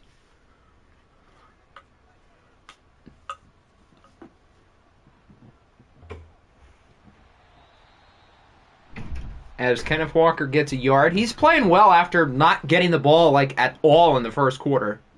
I own the lounge. You and the Raiders own like the whole beach. Because you've had it since week 10. If Levis wins the bowl, can I have your first instead of your second? Does Kevin have his first? I know he has the Cardinals first, which has gone down in value over the last 2 days. Surtain getting a game-winning pick 6 would be ironic. That would imply the Broncos are in a position down by 7 late with the ball. If Darnell Washington and Will Levis have anything to say about that, that might not be the case. I do indeed have pick 32 via the Cardinals. A Pokemon championship sets our league back like 3 OFL cycles. But it would also be the funniest possible result, so I don't hate it. Texans season 1. That was so sad. That was the most depressing loss I've ever seen, still. Like, even if the Bears loss here was funnier, that was just so sad. That, and then the Colts and OFL 21, which I guess none of you guys were here for. But those were the saddest losses ever, by far. The play call for the game time was 6:43, X right, Omaha, Cancun. Yeah, here we go!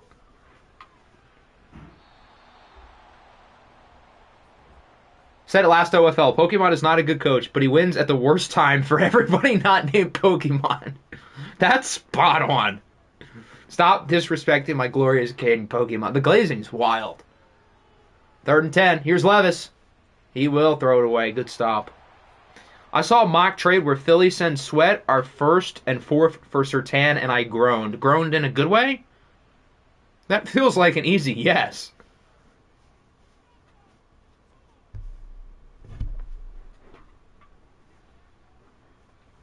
Why does no one glaze? Whoa, pause. That sounds weird.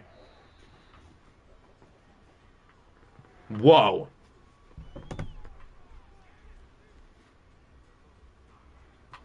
If you're into that, that's cool, man. No judgment-free zone. But pause.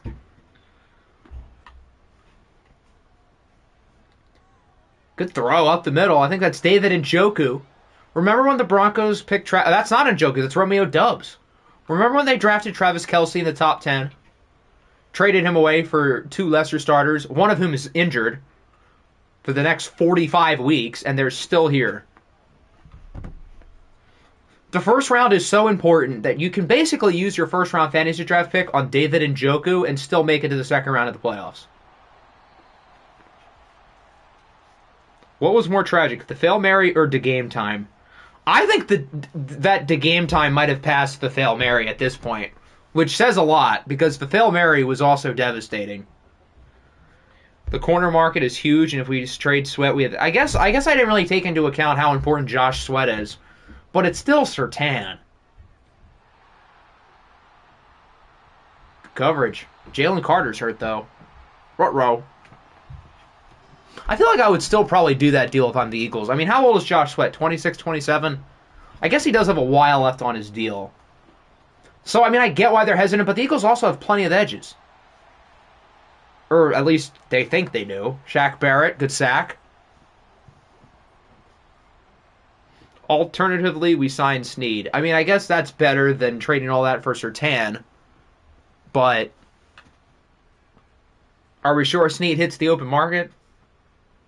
If we trade Sweat for PS2, I'm resigning as an Eagles fan. Wow, the Josh Sweat respect apparently is at an all-time high. Did we get re-signings done yet? No, I thought I would have time before today. I didn't. But it will happen soon. It will 100% happen before we simulate into OFL Bowl week because, well, I have to do it before then. We have Reddick, Sweat, and Bums. You guys drafted Nolan Smith in the first round. I'm not saying that I'm sold on him. I'm saying that you invested a lot into him and believe in him. I'm just saying.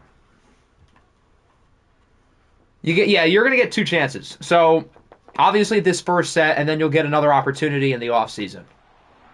And then that second opportunity is where you can, like, franchise tag guys and stuff. Can you tell me if Miles Murphy's price increased with dev trait? Why would his dev trait change?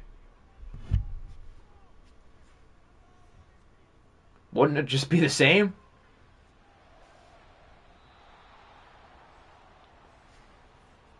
This offensive line makes the Bengals look like a wall. Is it really that bad? Went from hidden to whatever it is.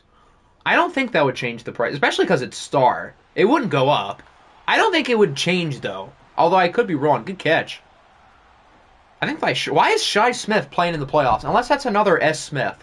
Why is he playing? And why is he playing well? Can I just send an everybody team friendly? Yeah, it's fine. It makes my life harder, but there's no rules against it. If you want to, go ahead. I don't have much receiver depth. I guess so, if Shi Smith is playing.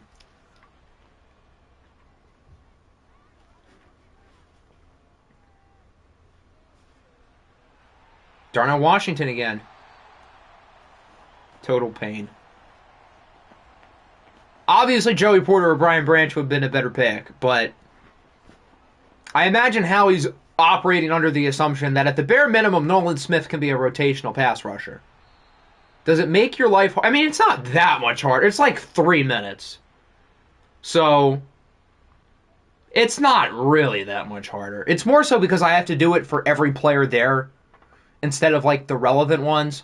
But you do make a good point. I also don't really have to, like, instinctively check what they're asking or what you're giving them. So that's a good point. I'm a Darnell Washington stan. He about to get 300 yards and 2 to 3 touchdowns. I'm sorry, Kevin. He's going to blow out his knee. It's over. It's Washington Tover.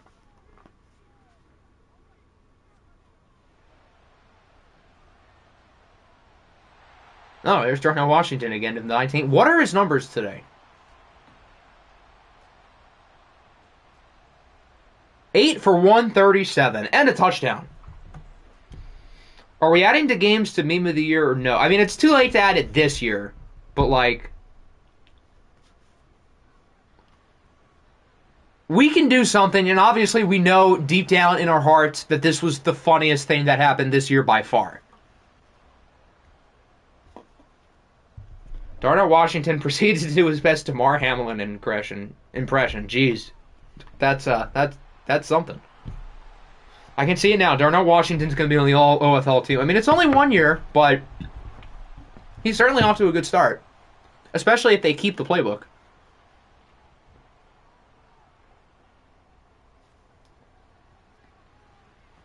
Third and 1, broken up. They've got to kick it here. You can't go for it.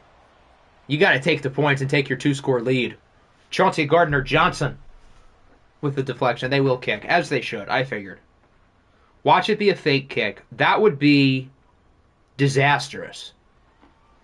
We need to change the speed threshold. Do you think we should move it up or down?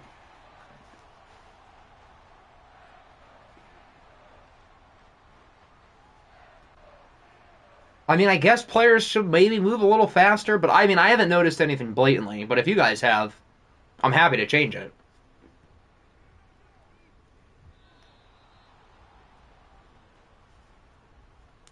He returns to the Broncos. They've got 7 minutes down by 10. They've got to score on this drive or else I don't like their chances anyway, but if they don't, I mean, even a field goal's fine because it brings you within 7, but they've got to do something. That's not a bad start. David Njoku fumbles it. He looked like he was down.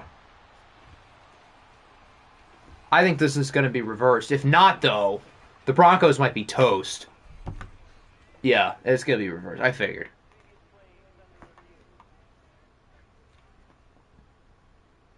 Yeah, not even close. Yeah, his elbow was down. His knee was never down. His knee was on the defender, but the elbow hit the ground. So, that's not a fumble. Big break for the Broncos, and it ended up being a good play. They already had it past midfield.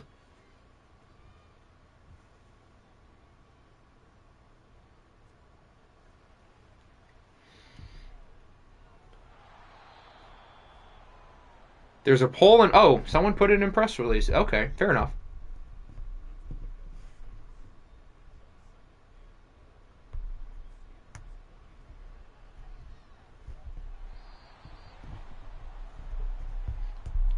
If the people want to make it the meme of the year, that's fine by me. Because it 1000% deserves it. Give the games one more award. We can change the meme of the year award to the games of the year award. There's Deontay to 36. Steelers, Jesus Christ. The Broncos are moving it. But that clock is ticking. A little over 5 to go.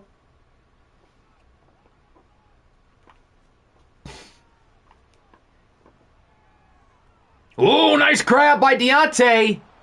He gets it inside the 10. Okay.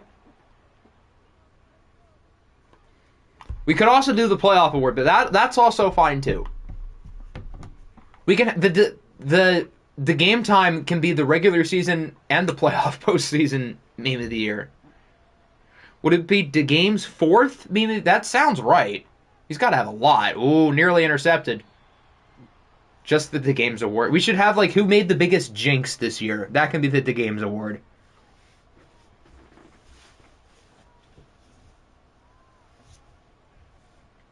Second and 10. Tua floats it up. Tipped it incomplete. Eli Apple. Now it's a 3rd and goal. If they don't get it, I imagine they're going to kick. Unless, if they have it at like the 1 or 2, they should probably go for it. But otherwise, they'll kick. Tua on the run. He's got it. Deontay Johnson with the touchdown. A Jinx Award would be a race between the games in Denmark. Eli Apple, playoff menace. He's made some good plays today. Broncos are too inept on offense. They just scored. Steelers gone to the OFL Bowl. Book the Steelers AFC parade. Don't know about OFL Bowl, but AFC title. If the Steelers lose this game, then we're going to have some conversations, guys.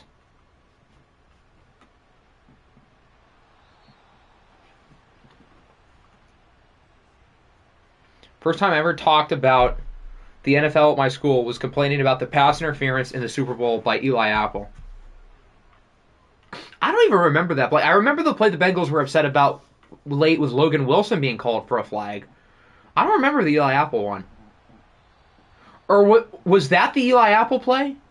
I don't know why. Maybe Logan Wilson's coming to mind, but I know Logan Wilson had a penalty late, like in the red zone, with like 2 minutes left.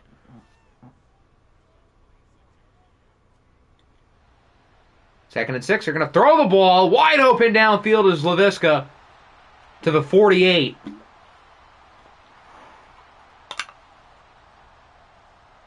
I'm right. I thought it was Logan Wilson, and Eli might have had something else. I know he allowed the game-winning touchdown. That was funny. But I don't remember like the specific pass interference. Unless that was the play where Vernon Hargreaves, who was not in uniform, ran onto the field. But no, that was after a celebration. So I don't even think that would be right. How do you not remember the Eli Apple play? Probably because it was like 2 years ago. I'm here. Did the Titans win? No. But the good news is you haven't lost either. Second and 2. Big first down for Jordan Mason. Laviska should clutch. The glazing is wild.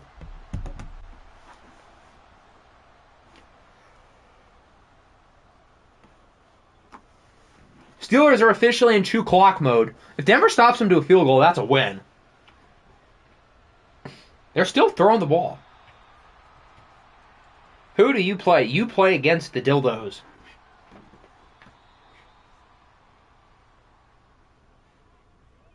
Jordan Mason. He didn't start the game, to be fair.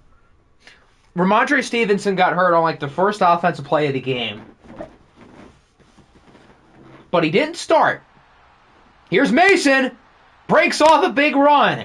Yes, Jordan Mason getting carries in a playoff game in the big 2024. And it's working.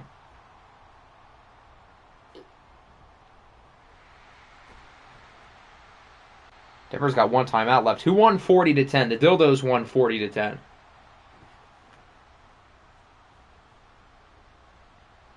Mason's in. The Steelers lead by 10. And it looks like they're going to finish this off. Fitzgerald Toussaint flashback. I have not seen that name in about 7 years. I forgot he was a person. Steelers are the best team ever. Wow, that's a take. Kevin might actually beat this curse. I'm impressed.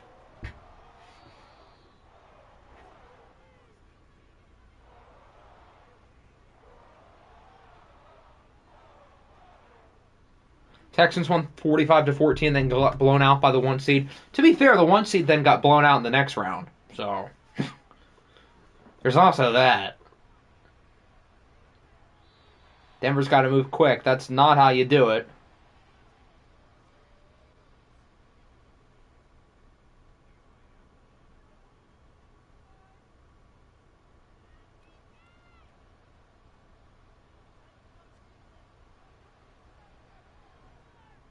There's a good throw. He's got to get out of bounds. Nope, he's in. They've got to move it fast.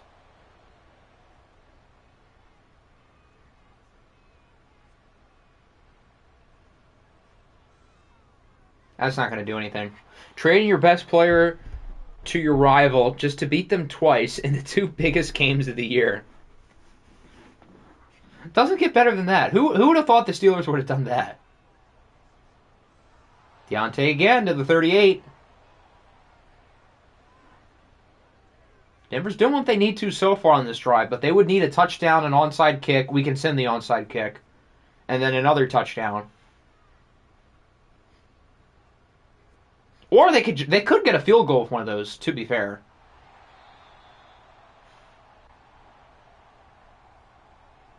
Did the Broncos need Kelsey? I don't think Travis Kelsey really changes anything.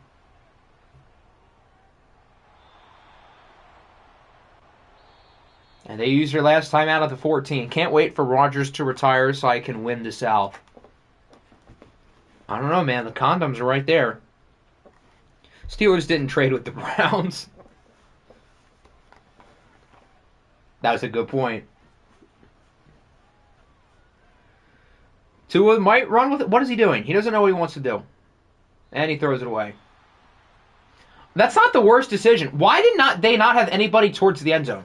They should send every eligible receiver to the end zone. There's no reason not to. There's 20 seconds. What are you waiting for?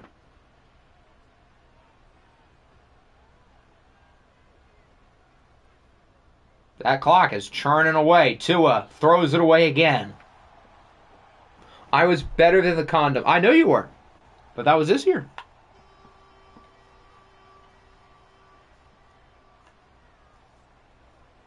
Third and 10. Tua throws it away. They might just kick here. No, they're going to go for it. I mean, I don't really see the reason to, but whatever. It works. Fourth and 10. Are they running a screen? No, he's just going to throw it into the ground instead, and that'll do it for good. The Steelers are moving on to the conference championship as they beat the Broncos 27-17. Competitive game the entire way, but it really did feel like the Steelers were in control the entire time, and they will hold on for the win with a really strong performance from Will Levis, who continues to impress. 124 passer rating, 25-33, 310 and 2 scores. Tua was okay, only 56% completion percentage. Jordan Mason played pretty well with Ramondre getting hurt on his first carry. Deontay Johnson had over 100 yards. Really interesting. Darnell Washington, of course, did as well. He had himself a great game. Only one sack. That was by Shaq Barrett. Tua win the next 10 titles next year. You said their offense was horrible the entire game. What changed? I mean, I'm all for the Broncos getting jinxed here. Thank you. I appreciate it. I'm sick of them winning. If you want to improve, you have to win more games than you did the previous year. That is true. What happened to Ramondre? Dislocated elbow. He would return for the OFL Bowl if the Steelers get there. Although I don't even know if he's going to be needed. Jordan Mason looked good. All right, per Danny's request, we will do the Titans and the Dildos next. It lands on 2. That's Tennessee.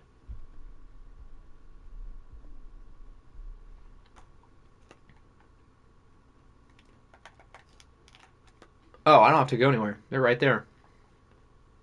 Move LaVisca to running back. Oh. Why didn't I think that could be a possibility? That said 3. I don't think it'd be the week after because you have the conference championship, that'd be 2 more. Then Pro Bowl, that's 1 more. And then the week of the bowl. So I think he would be healthy. Doing all Reds again? I mean, it's your choice. It's your jerseys.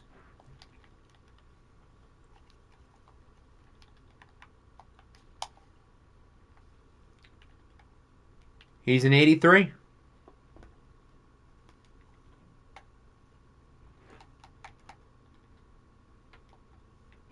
And then, since Real is here, he can pick his stuff as well.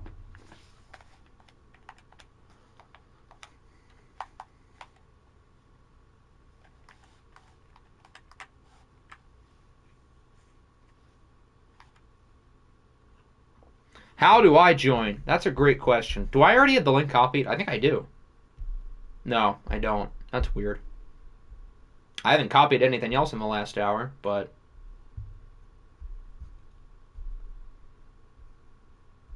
There you go. Give me Oilers. That's the wrong one. No, the red ones are the alternates. Yes. And then theirs is the alternate classic. Perfect. All right, on to game 3. 2 down, 2 to go. The Cardinals and Steelers have moved on. Who will join them next? We've got one relocation team, that being the Armadillos of Buenos Aires, who dominated the Voyagers last week 40-10. No mercy against the team who beat them in the division with a great game from Mac Jones. And now they've got their next test, the number 1 seeded Tennessee Titans, who won an AFC best 13 games this year. In terms of team record, the Titans had the best one left. We've seen them once and watched this year, I'm pretty sure. That was against the Hogs, and they won that game pretty handedly. Madden missed the opportunity to make the old uniforms for relocation team throwbacks. The new Oiler relocation jerseys are so bad. I don't know why they just didn't stick with the old ones. They look so stupid.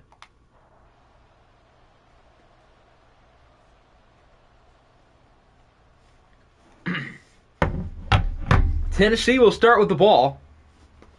We'll get a look at Aaron Rodgers, who was an MVP candidate this year at quarterback. Christian McCaffrey was an Offensive Player of the Year candidate. Aaron Rodgers is 40, so this really could be the last hurrah. Even if he doesn't retire, realistically, he's not going to be around much past, say, next year. A lot of the unis are not good. That is a good point. But, with the Oilers, why'd they have to, why'd they have to get crazy?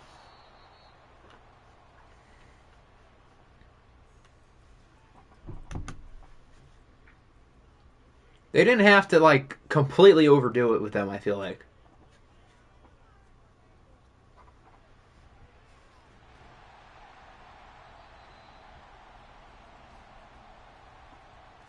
Titans get 5 with Evan Engram. Now 3rd and 4. Who won? The Steelers won the last game by 10.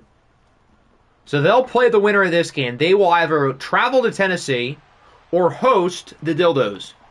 CMC is washed. It's official. Baby Blue versus Battle Red. Bloods and Crips.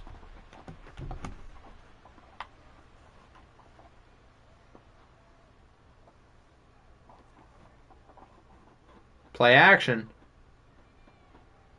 Rodgers on the run is sacked by Baron Browning for a loss of 5. Good play. Is Rodgers hurt? No, he's fine. He's acting. He's trying to show off his acting skills. He wants to go Hollywood. That ball looked like he was trying to lateral it. That is one of the weirder plays I've ever seen. That looked like a lateral into the ground. Now 3rd and 15. Rodgers is scrambling, and he throws it away. Good job by the Dildo defense, who played really well last week.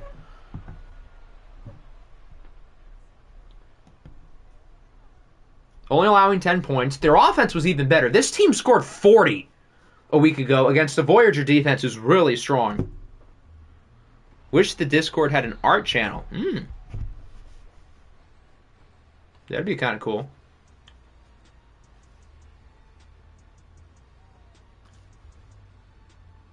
Here's Macaroni and Cheese Man, Mac Jones, who played out of his mind last week. I mean, he was dialed in. All the receivers played well. Danny Gray had a legacy game. Jackson Smith and Jacob played well. Of course, Josh Jacobs did as well. Better than Nick Chubb. As he starts going to JSN for a gain of 15. I need Falcons football in my veins. Wow, I didn't realize we were that excited about the Falcons. I'm excited to see if the Niners can repeat from what they did last week. Here's Jacobs, breaks a tackle. Good run. Good start for the Dildos. If the Dildos blow out the Titans here as well, I will be fully on the wagon for them too. Because even though they were the 7th seed, they didn't look good in their one watch game of the regular season. But it really feels like they've turned a corner.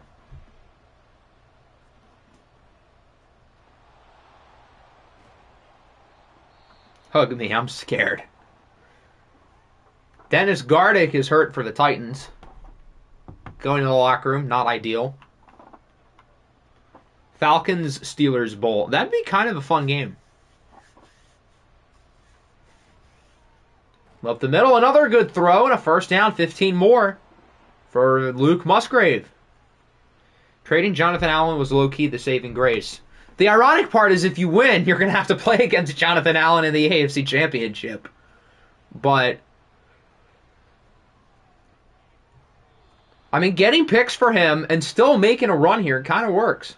What happens when we have Kevin, Danny, Denmark, and Pokemon in the conference? I was just thinking of that 30 seconds ago. I was thinking, what if Naruto won instead? Then it would be Naruto, Danny, Pokemon, and possibly Denmark. That would be the most ironic set of conference championship games we've ever seen. For reasons.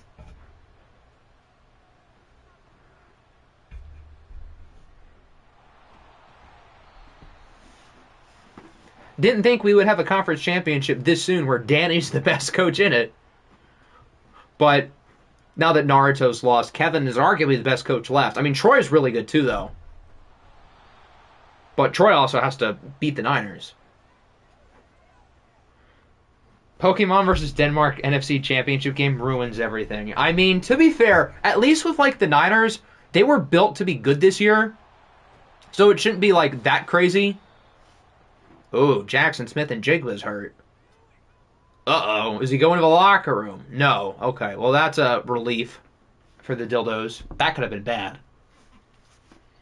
But a Pokemon Denmark NFC Championship game would... I get what you're saying, but it would be also hilarious.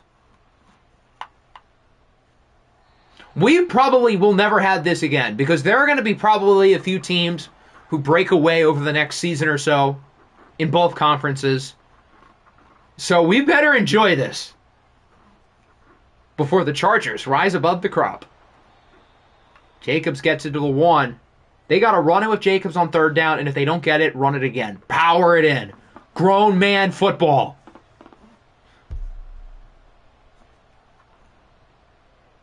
There you go. Josh Jacobs is in for the score, and the Buenos Aires Armadillos are on the board first. Mark my words, when I get a quarterback. You already have Josh Allen, though. You don't need another. You have Josh Allen.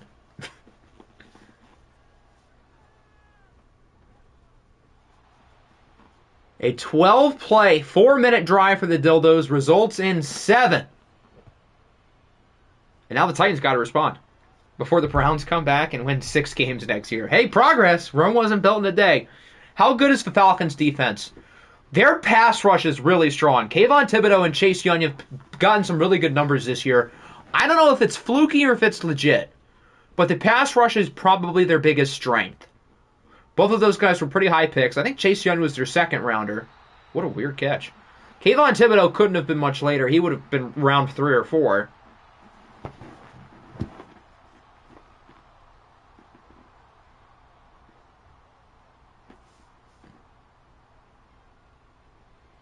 Rodgers on the run. He's got Evan Engram to the 31.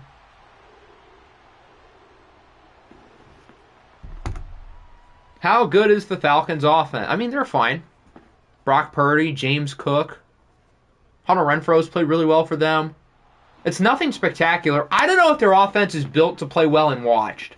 I don't really know what to expect from Brock Purdy or James Cook. That's sort of the question I have with the Falcons, which is why I think I would pick the Niners to win the game. But it's more so the element of the unknown with the Falcons rather than like they're not good. It's more so I don't know what to expect because we haven't seen a ton of them on offense. Here's so many people talking about all their good pass rushers. Poor Brian Burns and Josh Allen combining for single-digit sacks. There's Zay Jones to the 48. Do they get one more playoff before the end of the quarter? No. And that'll wrap up the first. The Dildos don't look like a fluke, at least on offense from last week. They marched down the field. They got their 7. They lead by 7. I can't name a single pass. You traded the house for Von Miller. This is why Nick and Nader said a Pokemon Denmark NFC Championship ruins everything. This is why.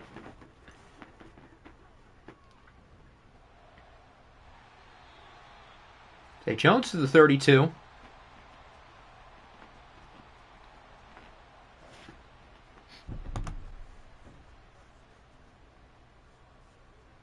Titans offense looks a lot better than they did on their first drive.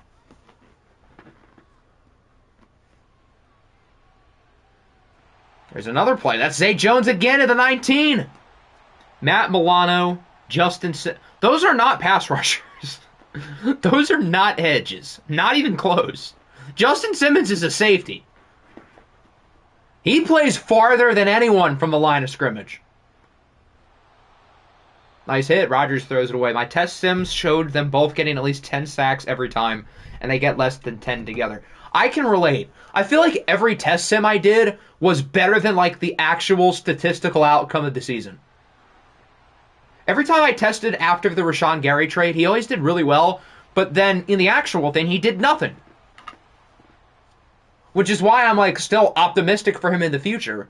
But I feel like every sim, most of my roster statistically did worse. This game is going to be a shootout. I can feel it in my plastic dildo veins. Not pass rusher. Okay, thank God. I would have been concerned if we thought Justin Simmons was a pass rusher. They need to fix linebacker defense. They needed to fix that like 4 years ago. But yes, absolutely. It is a drag. We need interior defensive lineman, or you can keep defensive tackle, edge rusher, an off-ball linebacker. It takes away, instead of having 4 positions, you have 1. Or better yet, you can do like,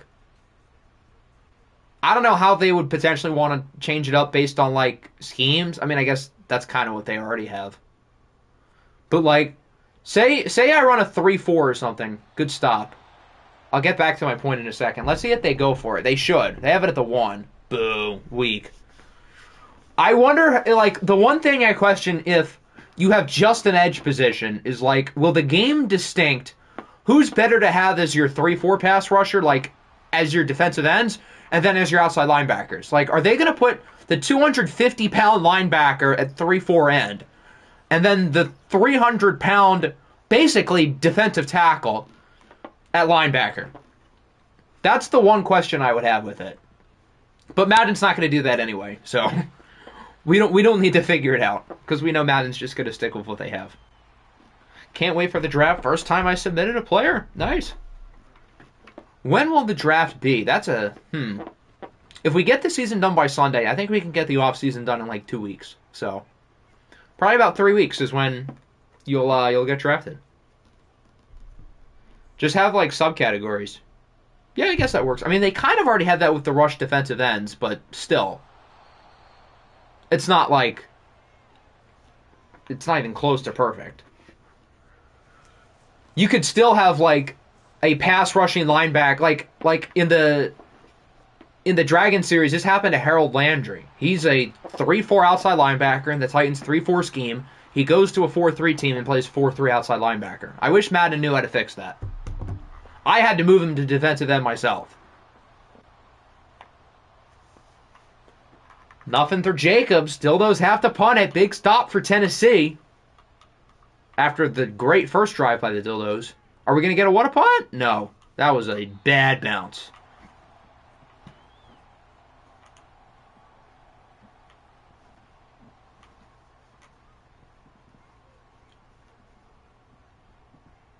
And so now the Titans return. They can take the lead here.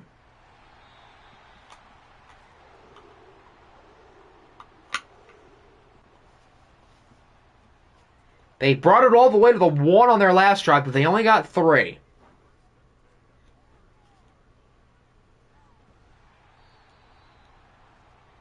Christian McCaffrey's done nothing today.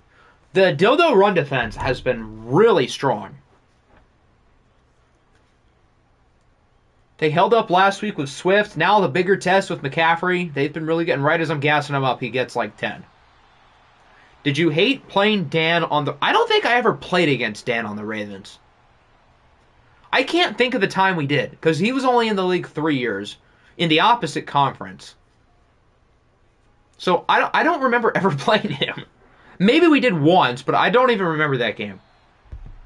I'm rooting for the Titans, so I don't need to be conflicted with who I'm rooting for in the AFC Championship. Fair enough. That's actually kind of a good point. I've been on the Steeler wagon, but I feel like Danny making the OFL Bowl would actually be like a really cool storyline.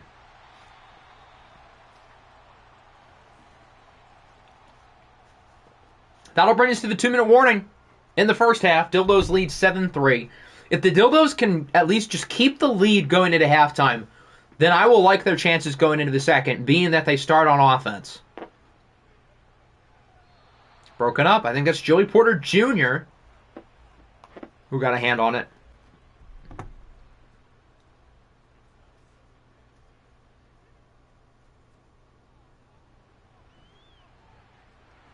Ingram doesn't get much. Joey Porter again. This is a big play. The Titans are like right in the fringe of field goal range. So if they don't get it, I feel like they would go for it.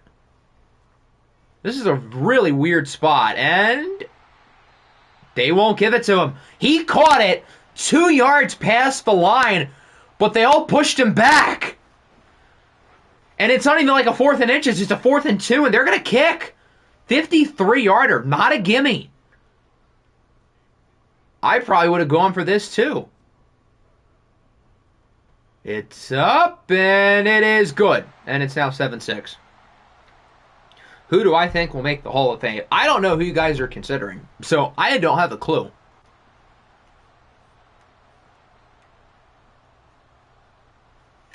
Josh Jacobs needs to run for like 200 yards today, just so you guys can like officially put him in for good. Josh, I need a 75-yarder. Can you break one out? The Dildos are going to have a minute. They're going to have all 3 timeouts. They have plenty of time. And they get a 2-for-1. They get the ball now, they get the ball to start the third. So if they're up by 2 scores, the next time the Titans have the ball, that would be amazing. I treat the OFL Hall of Fame like I treat the NBA Hall of Fame. Denmark, that's not a compliment, by the way. The NBA Hall of Fame is not great. I feel like it's still better than baseball, though. Like, I get the argument of, like, you don't want to put too many guys in because then it diminishes the product. But the Baseball Hall of Fame voters are so unserious. Nice sack. I love the NBA Hall of Fame. Thanks. Okay, that's a good comeback. I'll give you that one. Good kick. Titans are now going to have 48 seconds and 2 timeouts. The Dildos offense took no time off the clock. And all of a sudden, I feel like the tides might be changing a little bit towards Tennessee. Now, they still trail, but I feel like a lot is starting to go their way.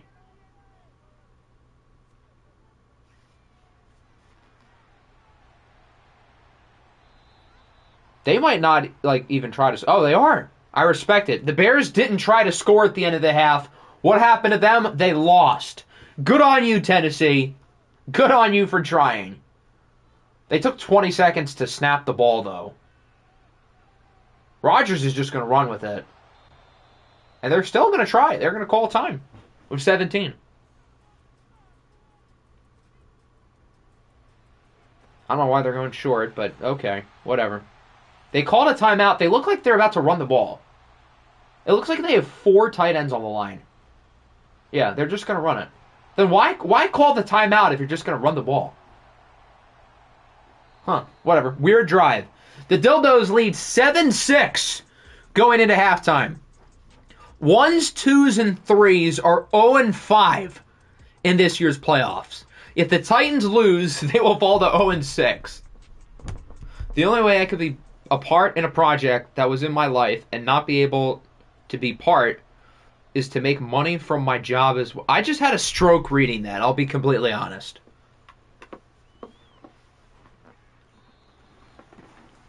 So the Dildos get it back, only up by 1. Their first drive was really good. They've done nothing on offense since then, though. They've got to get it together here. The Titans' offense has played better, and I feel like theirs has kind of played worse. Are they running out of the Cinderella fairy pixel dust or whatever? Or do they still have some more in the tank? That's not going to help. The MLB has less players on, not less than the NBA. The NFL, yes, less players, less positions, and longer career averages. Of the three, I feel like the NFL Hall of Fame is the best by, like, default.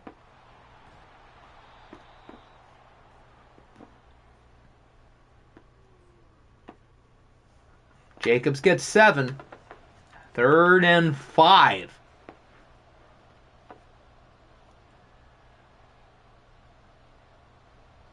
Max under pressure, and he throws it away. Another stop for Tennessee, whose defense has risen to the occasion after what was a really shaky start.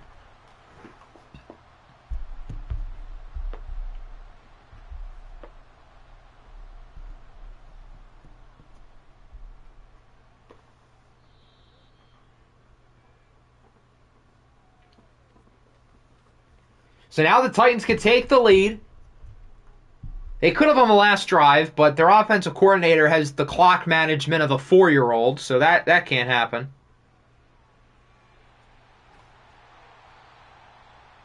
Rodgers has been efficient, though. 16 of 21. Hasn't taken a bunch of big throws, though. The Dildos coverage, I feel like all things considered, has been pretty good, which, I mean, I would hope so. They've invested a lot into this secondary. Rodgers hasn't even really thrown it to Trayvon Diggs. I guess he's watched all the OFL 23 playoff games. Diggs has been a non-factor, which isn't, I mean, as a corner, that's not really a bad thing. What is he doing? All right, you do you, Aaron. He was trying to inhale some ayahuasca for a second. William Golston brings him. I didn't realize William Golston was still in the league, I'll be completely honest. But, what were you doing, buddy? 52 just got decked on the Dildos. Doesn't matter, though. As a person who doesn't really know baseball too well, should be the... Who... Where's the pronoun before should? I'm confusion. But yeah, the Baseball Hall of Fame, for those who don't know, is stupid, and the voters, they're dumb. They're old men. They're unserious old men. William Golston had 5+ sacks. Did he really? Good for him. The I as in... Oh. I missed that. That's a good catch. That's also a good catch by Luke Musgrave. But yeah, you guys would do better than half of the goofballs they have voting now.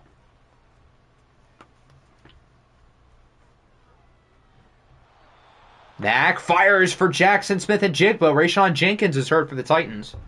Tennessee was really gaining some momentum, but if the Dildos can score on this drive, they'll be right back in a good spot.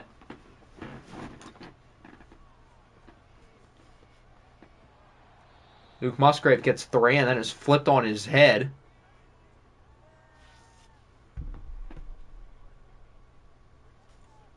They've got it past midfield now. First time since the first drive. I thought he was throwing to the other receiver. I was like, what in the hell is he doing? But that's what he's doing. He's got Danny Gray.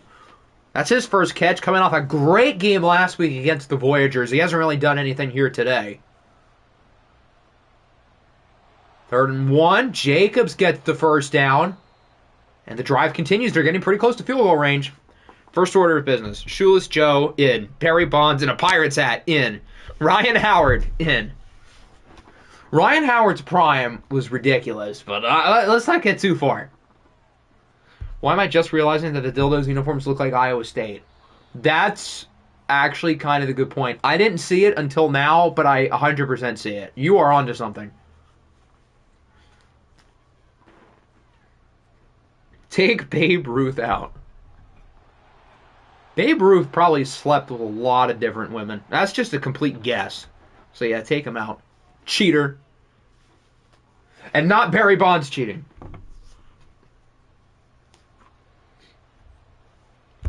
Give me a reason why. Why, like, Ryan Howard shouldn't make it? What's Ryan Howard's career batting average? This is like a serious question. I'm not trying to, like... prove a point like, oh, he hit 230 in his career.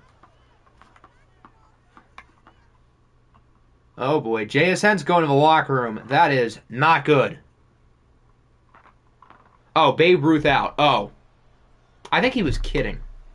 Maybe he wasn't. You never know with Denmark. Brock Purdy, you are a Buenos Aires Armadillo. Even though Buenos Aires is not even close to being spelled correctly, but F it, we ball. 3rd and 1. Run the ball. Why aren't you running? That's why. Don't listen to me. Just don't listen. They get the touchdown with Tyquan Thornton showing off the moves, and the Dildos add to their lead. Every drive that JSN has gotten hurt today, they've scored. That clearly is the key. If JSN's out for the rest of the game, though, that means they're not going to score anymore. So it's time for the defense to step up for Buenos Aires, or should I say, Buenos Arnos.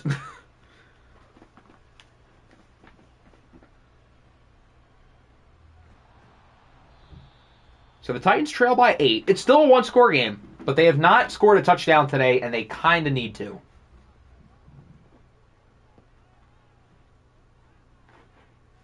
Punch JSN in the locker room. Oh, okay. That seems a bit much, but sure.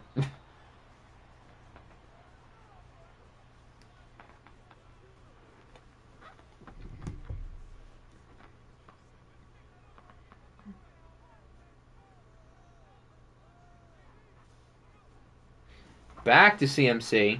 Woo! Nice move. They just got to give him space. Because when Christian McCaffrey is spaced to operate, he's as dangerous as anybody. But he has been very mediocre today. Josh Jacobs also hasn't been all that impressive in this game, I'll be honest. Even as somebody who is still pushing the Josh Jacobs agenda, because he's better than Nick Chubb and Jonathan Taylor. Rodgers is intercepted! He finally throws it to Trayvon Diggs. Shocker, it doesn't go well. Diggs is going to take this one to the crib for a pick 6. And Buenos Aires adds to the lead with a defensive touchdown. Rodgers finally throws a score, but to the wrong team.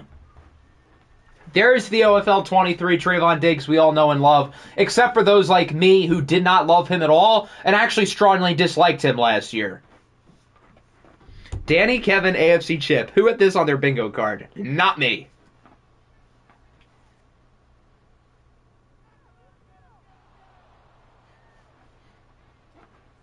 I guess everybody really is rooting for whoever makes it out of the AFC and the OFL Bowl. Sorry, Denmark. With the Titans losing, though, the 3 teams that I didn't really want to win the championship, the Bears, the Broncos, and the Titans, all theoretically would be out. Today's been a good day.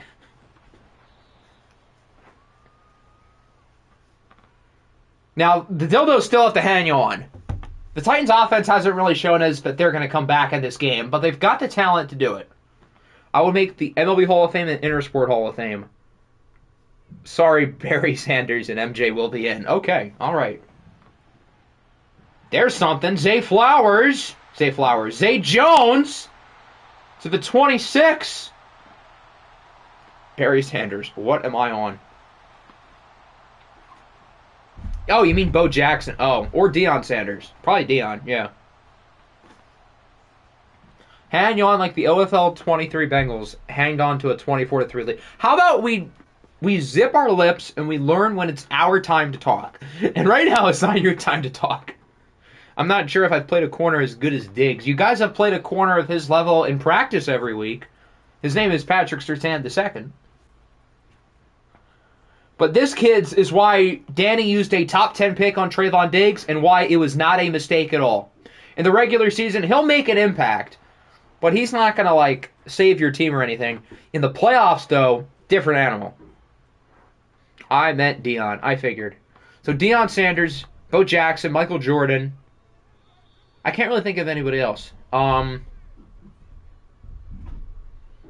Are we allowed to do all the guys who have been drafted in the MLB? Like Russell Wilson, Brady, Tebow. Tebow played minors, that counts. Mahomes. A.J. Brown got drafted into the MLB. Jameis. Kyler was picked in the top 10.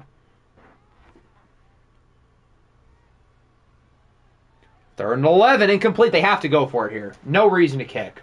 You're down by 15 in the fourth quarter. Why are they kicking? What are they doing? This is so pointless. Am I watching WWE at 5 a.m. on Saturday, 2/24? Absolutely not. I will, you know what I'm going to be doing on that day? I will be comfortably in my bed. Snoozing away. Shaq Thompson. Was Shaq Thompson drafted into the MLB? Huh.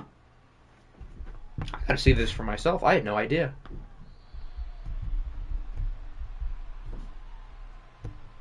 He had a short stint playing with the Boston Red Sox organization. Interesting. The more you know. That's cool. Drafted in the 18th round of the 2012 draft, he decided to end his baseball career and focus on football full-time after he went 0 for 39 with 37 strikeouts.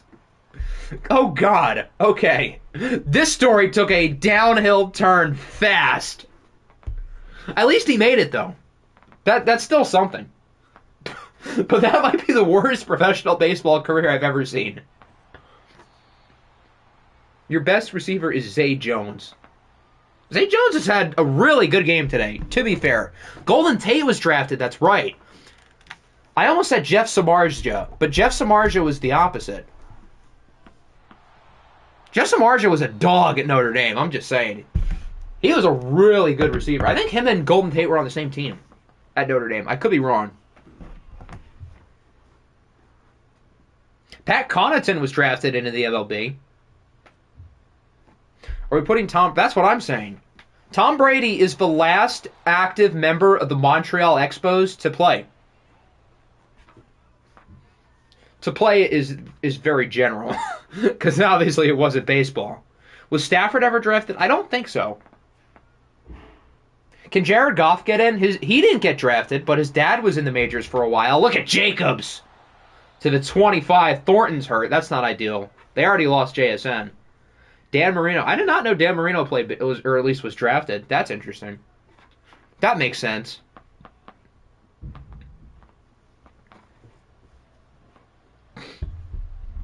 Josh is in the zone. That's not good for the Titans. At least like the Bears should have possibly won. The Titans have just gotten beat today.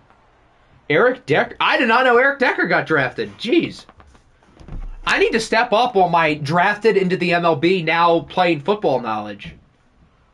Other than the quarterbacks, I did not know most of these. Johnny Manziel, I remember that vaguely. Johnny Unitas, I mean, he played quarterback, so really any quarterback you give me, I won't be surprised by. Garrett Bradbury's hurt. Jeez, they're getting hammered. John Elway that doesn't really surprise me. I feel like he'd be a good baseball player. First and goal. They can just taste it. They're right there. Marquez Valdez-Scantling holds on to a ball in the playoffs. Who would have thought? Elway was a second rounder as an outfielder. Good for him. Nothing for Josh there. That'll probably take him out of the zone because he lost yards. Good tackle by Daniil Hunter, yeah. Yeah, I'm out. On to next season. What if you guys win? I don't think that's going to happen, but... Jacobs? Not quite. Hi, hello, Nicholas. You, I don't know if you've seen the server. You missed some interesting stuff. Interesting is one way to put it. But yeah, stuff went down. As I guess this game is a simcast. How about the Dildos? With another blowout. 2 weeks in a row. They've outscored the top two seeds in the AFC. 68-19. What happened? Oh, he doesn't know, guys. He doesn't know. Who would like to explain? Titans played well in descent, but it's not going to matter. The Dildos are moving on to the conference championship. They will head to Pittsburgh against the Steelers. One of Danny or Kevin will be in the OFL Bowl. That's pretty cool. Hines Ward, famous Marlins, 72nd round? How many rounds did they have back then? Fire everybody. Does everybody include you? Aaron Rodgers, I guess he was good in the sim. He wasn't all that impressive in the actual game. As for Mac Jones, didn't really look downfield a whole lot. He basically played point guard for the offense, and he did what he needed to. Josh Jacobs with a couple nice runs. He outplayed Christian McCaffrey. The agenda lives on. Zay Jones, 12 for 196. I best not hear anybody say, oh, Zay Jones was their best receiver. Yeah, he's pretty good.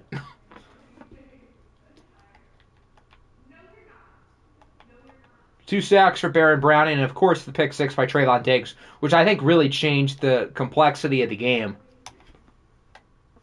Ray Guy was a draft pick by the Reds. Good for him as a punter.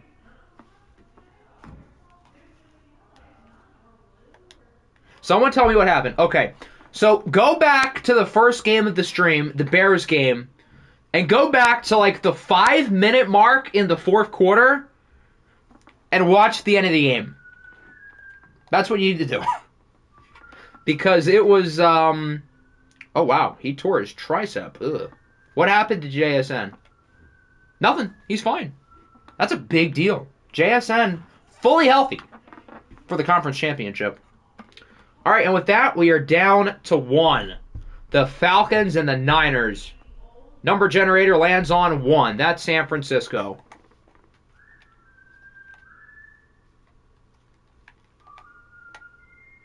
Hug me. I'm scared. All right. Niners are at 90. That's still crazy in year 1, even though their roster's old as dirt. Troy was here earlier. It doesn't look like he's here now, so I guess we can pick the Falcon stuff for them. So we've got black, we've got white, we've got Dirty Birds, we've got the gradient, and then some other mixing and mashing. 2017 Color Rush. You mean 2017 alternate? All blacks, you know ball. Obviously, Atlanta can't really do the all blacks now. Is the Dirty Birds, is that a black jersey? That's not it. Where is it? There it is. Yeah. So we can't really do that. Would gradient still work? That's dark, though. The Niner stuff is dark, too. Do we think it would be easier to tell? I don't know.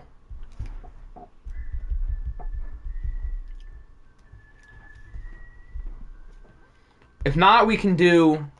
Do they have... They might actually have all reds in here. Hold on. Do they have all reds? Oh, they do.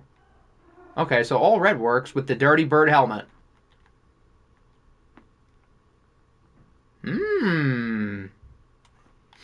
Todd, you bum. This is hilarious.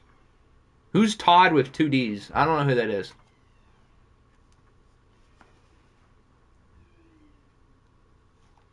All right, it seems like everybody likes that. Cool. All right, 3 games down, 1 to go. In the NFC, it's only wild cards left. So the winner of this game will host the NFC Championship. Can it be 5-seed Atlanta or 6-seed San Francisco? Both of whom beat division winners last week. The Falcons beat the Eagles in Simcast. The Niners blew out the Rams and watched. We saw the Niners offense really explode against a strong Rams defense. Now they've got to face off against Atlanta, who's got plenty of guys who can go after the quarterback. I'm very Nicevis. Oh, I'm sorry to hear that. Or happy for you, because Nicevis isn't a word.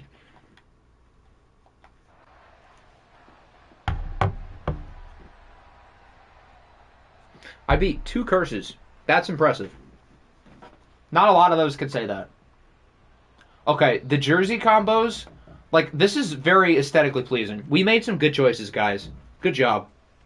Beat the games curse and division winner curse. Yeah, you're the only division winner to have won a game in the playoffs. Had the Ravens won that game, no division winners would have won. That's wild. The other division winners all losing is crazy. Apparently, being a wild card was the key. Or the Ravens might just be cursed. I don't know. Todd is actually a fraud. Todd isn't a fraud. He got cursed by the games. It's not his fault.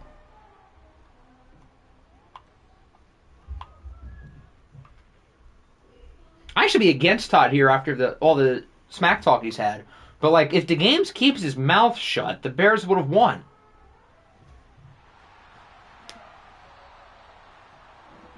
Denmark Pokemon NFC Championship would do an irreversible amount of damage. Nickinator basically said the same thing like 20 minutes ago.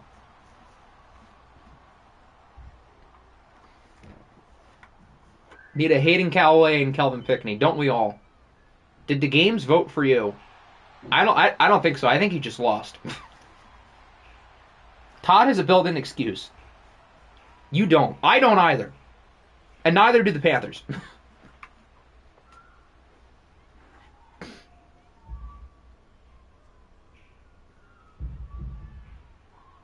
Would the Niners be like the first 6 seed ever to like host the conference championship? Like, how often could that have ever happened?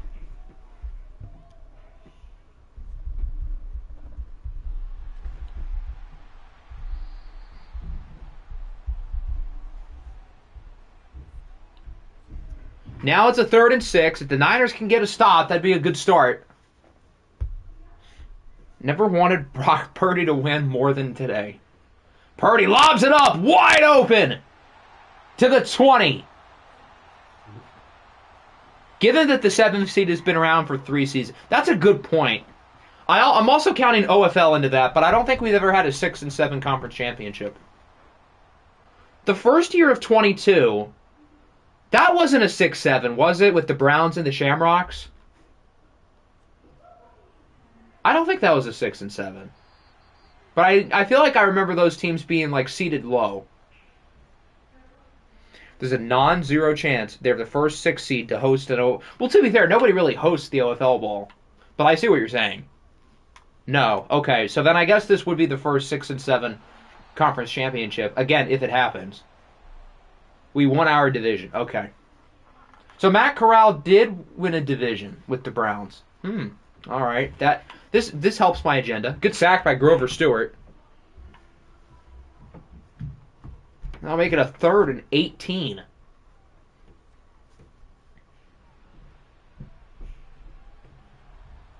There's a flag. That's probably going to be a hold as Purdy throws it away. If I'm the Niners, I would accept this because that could knock Atlanta out of field goal range. Yes, they would have to run another play, but like if they don't get a good amount of yards, why are they declining it? That's stupid. What are the chances Atlanta gets a 28-yard conversion? I think there's a higher chance they would miss the kick on like a 4th and 20 something. I don't like that. I think that's a bad call. Nonetheless, Atlanta scores on the opening drive with a field goal and they lead 3-0. The big storyline of this game is the Niners offense versus the Falcons defense. Unstoppable force meets the immovable object. Which side prevails? I tend to trust the offense more than the defense, especially considering the Niners did it against a great defense last week. But this is watch game playoff Trevor Lawrence, who especially struggles in the divisional round. So, I'm just saying, it's happened before. They hand it off to Tyreek Hill. Why is he going backwards? He could have gotten 10. I thought they were going to call him for even less yards. Can I do a demon ritual to bring back Hayden and Kelvin? I will sacrifice children. Who are the children you're sacrificing? Then I can consider. Mixon breaks a tackle. There goes Mixon. If only he was able to cut out a little bit more. Ooh, Cooper Kupp is hurt. Why is his arm shaking like it's like another being? Okay, he's fine. If that was a serious injury, that could have been bad news after the game he had last week. They'd be forced to throw the ball to Tyreek Hill. The horrors. Little Jaw. Okay. You might be onto something then. And Baby Hitler. Okay. Okay. Why couldn't this happen with me? He didn't go to the locker room. He's going to be back in the game. What? Little Jaw, run. Shield yourself. 3rd and 4. Cameron Sutton covering against the Niners. I'm getting my PTSD. Boink, good coverage. They'll have to kick. I do not consent to whatever. Danny? The devil rituals are already working. He thinks it's Danny. Kick for the Niners is good from 48. So both teams start the game with a pair of field goals. I still don't get why the Niners declined the penalty on the last drive. But, again, that's neither here nor there.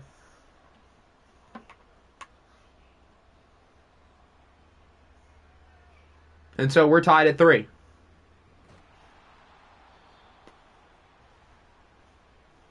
And Scrappy Doo. What's Scrappy doing? Here returns Atlanta for drive number 2. Their first drive was fine. They got 3.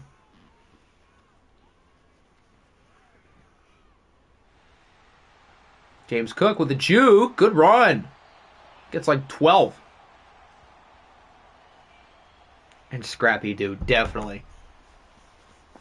Are we sacrificing Scrappy, or is he part of the, is he helping with the ritual? Bring back Sir Games. I can't control what DeGames does with his life. He's either here or he isn't. Oh, you mean bring him back into the server. There's a small part of me that thinks it would be funny, but my brain tells me no. Don't. Oh, we're sacrificing Scrappy. Oh, no. That poor Scrappy. Rutrow, what will his brother Scooby do without him?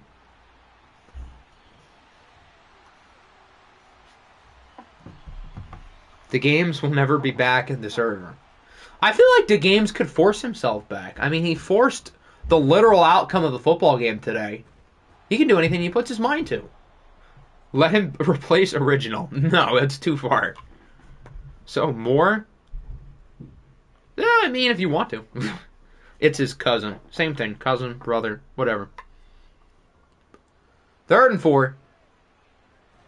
Good throw. That'll get him the first down at the 42. Hunter Renfrow with a really strong season this year with Atlanta. What if I invite him? He's banned. It won't work.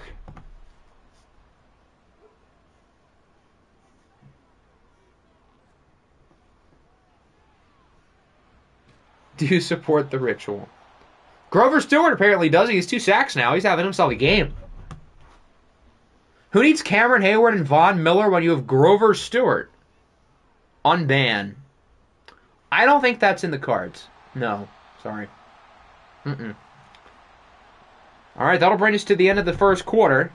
And we are tied at 3. At the end of OFL 24, when we look back and laugh that Pokemon, possibly Denmark, maybe Danny, all made the conference championship, we can remember that last year, the Games made it the first year. And not only that, unlike some of these teams, he was the 1 seed, I think. Or at least he was a pretty high seed. Maybe not 1. But I know he hosted the game. Was what the Games did worth a permaban? So basically, the context of the last straw was, I think, during some NBA playoff game last year, he said that Scott Foster needed to kill himself, which is not good. And that was more so like a last straw thing for us, because he has obviously done a lot in the past to, warrant being banned. And that was just kind of like the end of the road. It was like, yeah, we've given you chances. You haven't improved. Scram. How did I lose to this retirement home defense? I don't know. That's a good question. You guys really got 10. Like, the Niners scoring 31 is one thing, because on paper their offense might be the best in the league, if not top 2. But not only getting 10 against them is a whole nother. What other stuff did he really do? What didn't he do is the better question.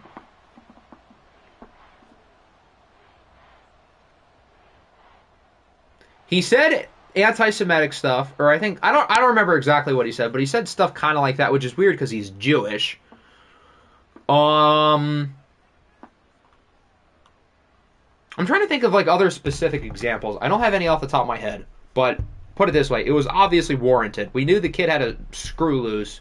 We tried to help him.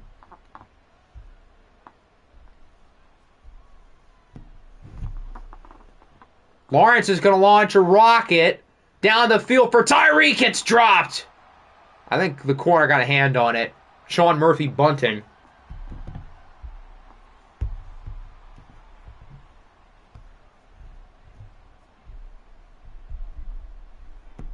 Second and 10. Good throw for Tyreek Hill. Lawrence is only 3 for 8 so far. He's again been very aggressive going downfield, though, just as he was last week, which obviously paid off. Threatening to execute. There's another thing. He threatened execution often. Well, obviously we didn't ban him for the jinxes, but he took Kansas out of the NCAA tournament last year. That made me sad.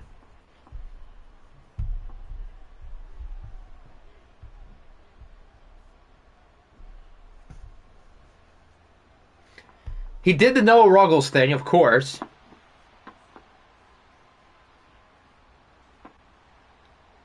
He meat rode Jerome Tang for Lord knows how long. For no good reason. There's Travis Kelce to the 9. That's not Travis Kelce. The white guys are mixing me up. I figured it was Kelce because, A, it looked like he was pretty close to the line after the ball was snapped. And then I didn't realize Cooper Kupp was back. But Cooper Kupp is back. And it appears he's in business as he gets 32. Littlejaw threatens me all the time. Oh no, he might need to be next. Send him to the basement with Cobra. There's Cooper Kupp again. To the 4.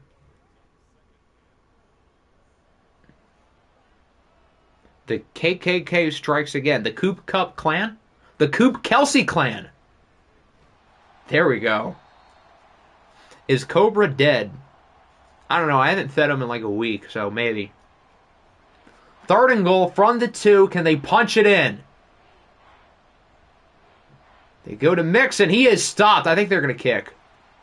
I would go for it, but this isn't as bad as like some of the Titans field goal calls because at least you're getting the lead here.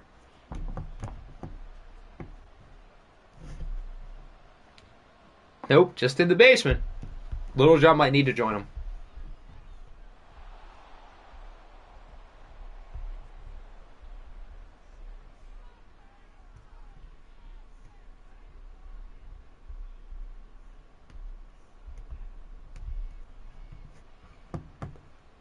So the Niners now lead 6-3. And now it's time for the Falcons to respond.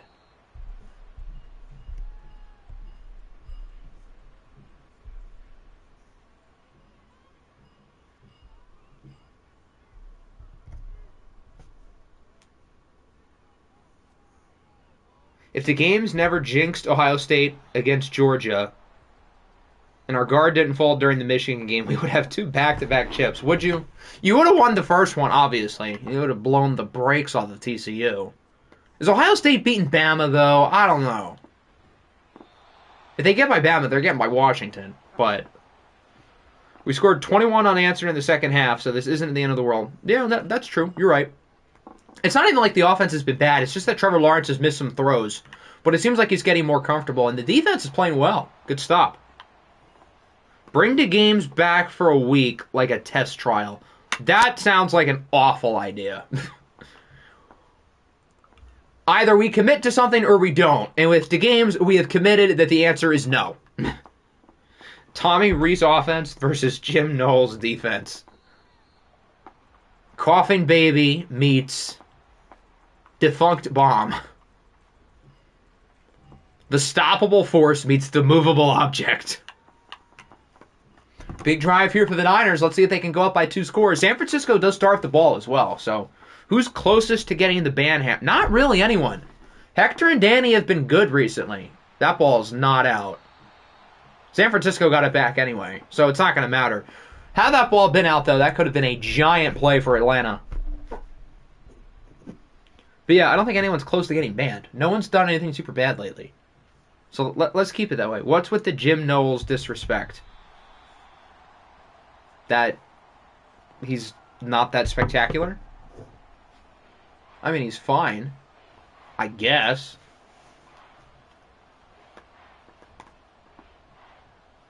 They've got ran over by Michigan 2 years in a row. I guess pretty much every team who played Michigan has.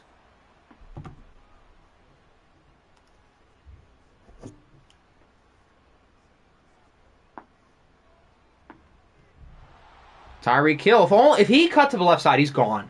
I don't know what he was thinking. They're running right into the defender. Like, if you're Deebo Samuel doing that, I get it. But if you're Tyreek Hill, just outrun him. Turn the defense in. They were top 5? Damn. I apologize, Jim Knowles. I wasn't familiar with your game. I didn't realize he was that good. Okay, fair enough then. Stop bringing up my PTSD. I bring up everybody's PTSD, including my own. It's part of the lore. Making out with a woman, but OFL is on. You know your priorities. You know what you got to do. Women can come later. This is the present. Screen for Mixon. He gets to the 24. Priority straight, part 2.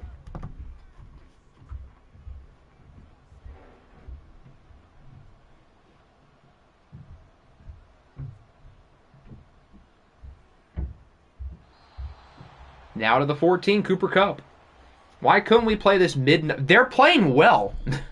What are you talking about? If they score a touchdown here, they will have had more points, I think, in the first half today than in the game in the first half last week. Good job, Candy. Good job is right. She'll understand. She'll get it.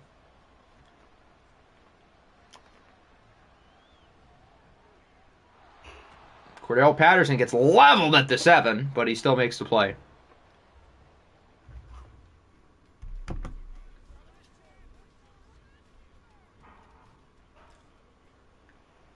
They still have a timeout. They're not really going to need it. They have 45 seconds at the 7. There's no excuse not to score a touchdown here. Field goal would be a disappointment. Not in bounds. Couldn't drag the feet in. He should have thrown that ball earlier. Because the receiver beat both the defensive backs, and nobody was there to stop him. Now 3rd and 3. Tyreek Hill, is he in? Oh, they say he is. I guess he got a foot in. So the Niners lead by 10. Atlanta's got to score on this drive or else they are... I mean, they're going to be in trouble regardless because the Niners start with the ball. But, like, they'll be... They'll be in, like, big trouble. This game could get close to early Simcast territory if they don't get their act together. Relying on Kevin to end the chaos of historically terrible coaches. Records were meant to be broken. Maybe there's a change of the guard. Out are the days of Octi, Nick, and SG at the top. Now we've got Pokemon, Denmark, and Danny. Run from it, dread it, but the inevitable is coming. These are the new faces of our league, guys. Enjoy them. Please be serious. I'm dead serious. Everyone I said has won 2 playoff games this year if the Niners hang on today. Me, SG, and you won 0. If you want to throw in other great coaches, Todd, C-Mill, Hobie, even Frank, or MMGK, because those teams are really good this year too, all of us combined have 0 playoff wins. I would rather get pancreatic cancer than hear that again. Oh my lord. Okay, fair enough. This is my first fantasy draft. If I was able to draft my own team, I wouldn't be this bad. Well, I mean, clearly it worked. Why are they only going up the middle of the field? I mean, at least they're moving the ball. Progress. Olamide Zacchaeus makes the play. They've got to look for the sidelines, though.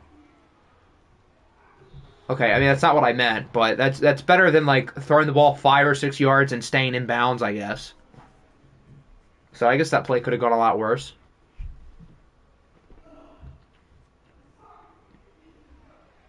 Second and 10. Good catch. They might not get another playoff, though. Allen Robinson. They're not even hustling to the line. He's doing the Chase Claypool. And the Niners lead the Falcons 13-3 at half. I think in terms of first half play, this is the game most so today where the two teams have been farthest apart in terms of their performances. The Niners have handled Atlanta. They look like significantly the better team.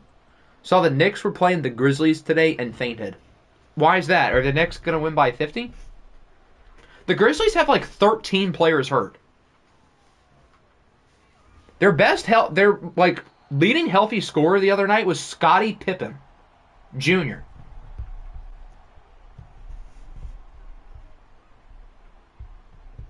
It's bad. The Knicks might win by legit 50.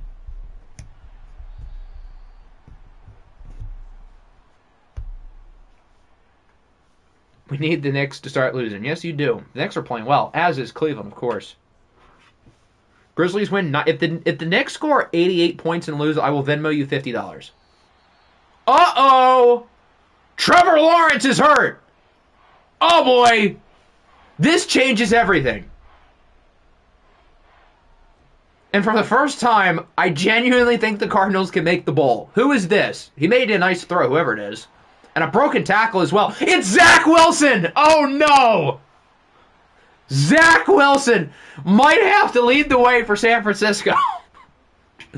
Oh, God. Just when it looked like the Niners were the team to beat, Zach Wilson has to play quarterback, and he's looking pretty good so far. Nice throw up the middle for Tyreek Hill. A Zach Wilson championship might be the worst thing that could have ever happened to this league. Oh, God.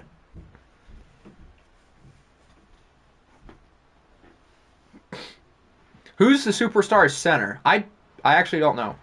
They don't have Kelsey. They don't have Ragnow. They have Creed Humphrey, I think. I think that's who it is.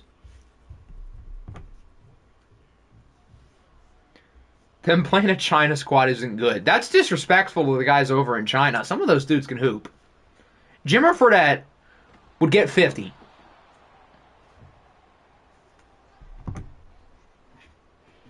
Third and 1. Zach Wilson's still in the game.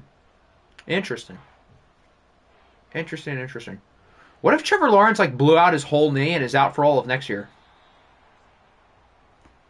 Then it's like the Niners' title run, if that's the case, which it probably won't be, but if it was, their title window might be dead after this year. 50 on 50 shots. Well, with that Grizzlies team, you'll take 50 in any way you can get it. 50 is 50. Game is game.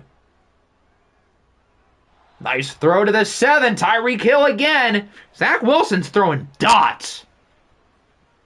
Music to my ears. All fun and games until the Cardinals and Seahawks both make the playoffs instead of you. Warren Flowers and Russell Wilson supremacy. First and goal. Cup gets him closer. Niners are about to make this game a simcast.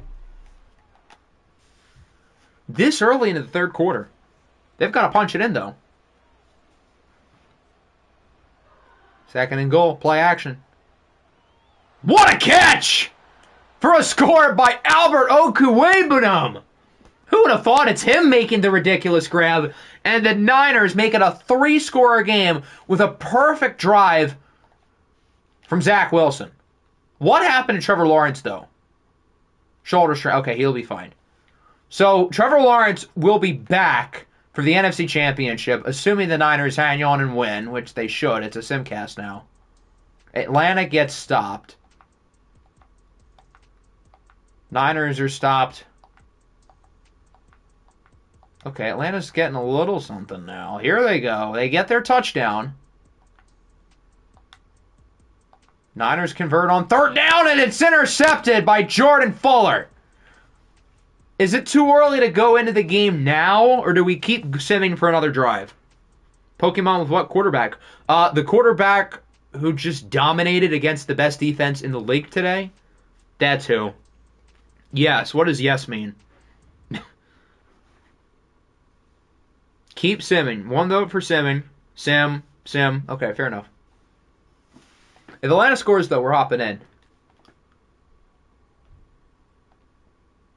4th and 9. They get 3. Okay. When I said scored, I more so meant a touchdown. But it is a 1-score game. So I'm going to leave the option open again. 6:24. 7-point game. The games, if you can hear me, root for the Niners.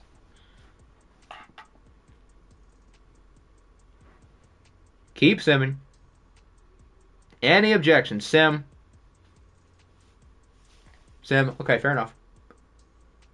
And obviously, if they don't score, we're going to jump in. 3rd and 4. Nope. All right, we're hopping in. Even Denmark wants to sim. Okay. Well, now we're not. Well, what a punt. Down at the 7. So Atlanta's back in the game. They still need a lot to happen, though. Jesus Christ. Catch the ball, Matt. It's right in your mitts. Brock Purdy, if you can hear me, please save me. Is it bad that I kind of want to see the Niners win? Nothing against... If Atlanta wins the whole thing, I'm good with that. A Troy ring would be cool, but, like... I kind of want to see the Niners win. Save me, Brock Purdy. Save me.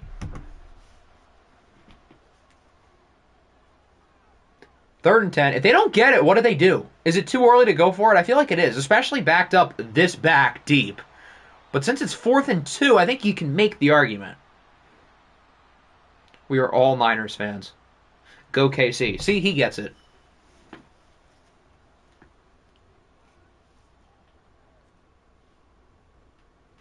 Save the NFL, Brock Purdy. Jesus Christ, guys. I'm sorry that 2 minutes of screen time of Taylor Swift is that bad.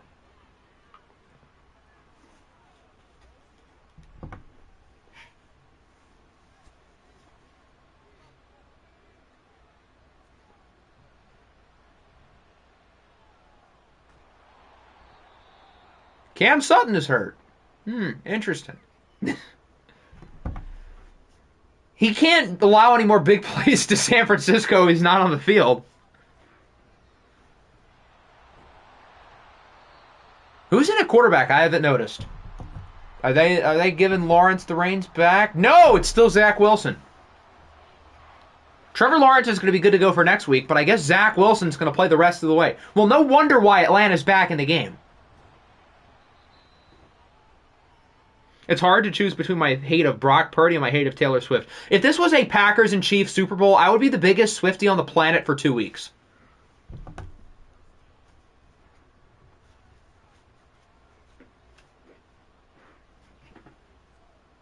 And I wouldn't regret it one bit.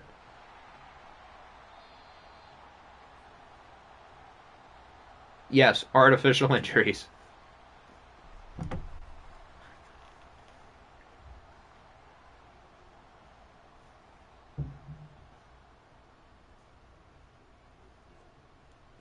Second and 11, they go to Cordero Patterson.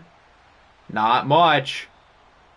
I would expect they throw the ball here. I think they're going to try to get the first down. And Zach Wilson, even though he clearly has not done well in the simcast portion of the game, the one drive we watched, he's been really... He looked really good.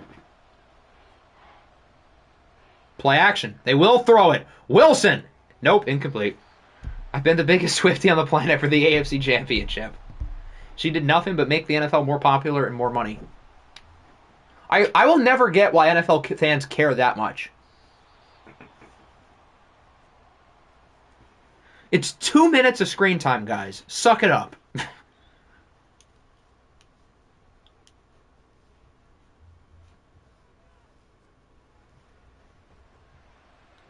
They just ran a fullback dive for 13 with Luke Schoonmaker. I respect it. Good on you, Atlanta.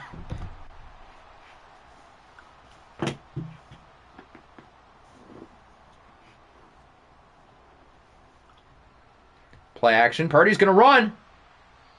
If this was the Detroit game, he would have gotten 20. My flashbacks are coming back.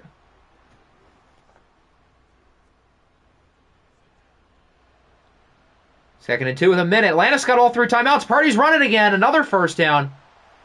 So far, so good for the Falcons. Will Simcast Cheese strike again?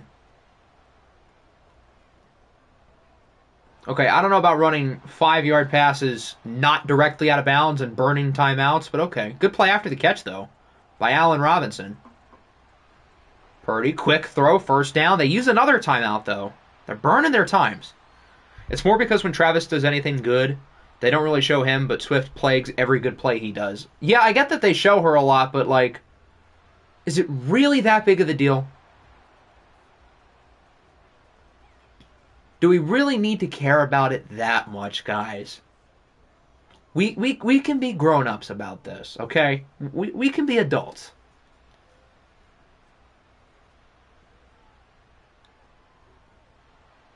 Purdy throws it incomplete again. Falcon season hangs on 2 plays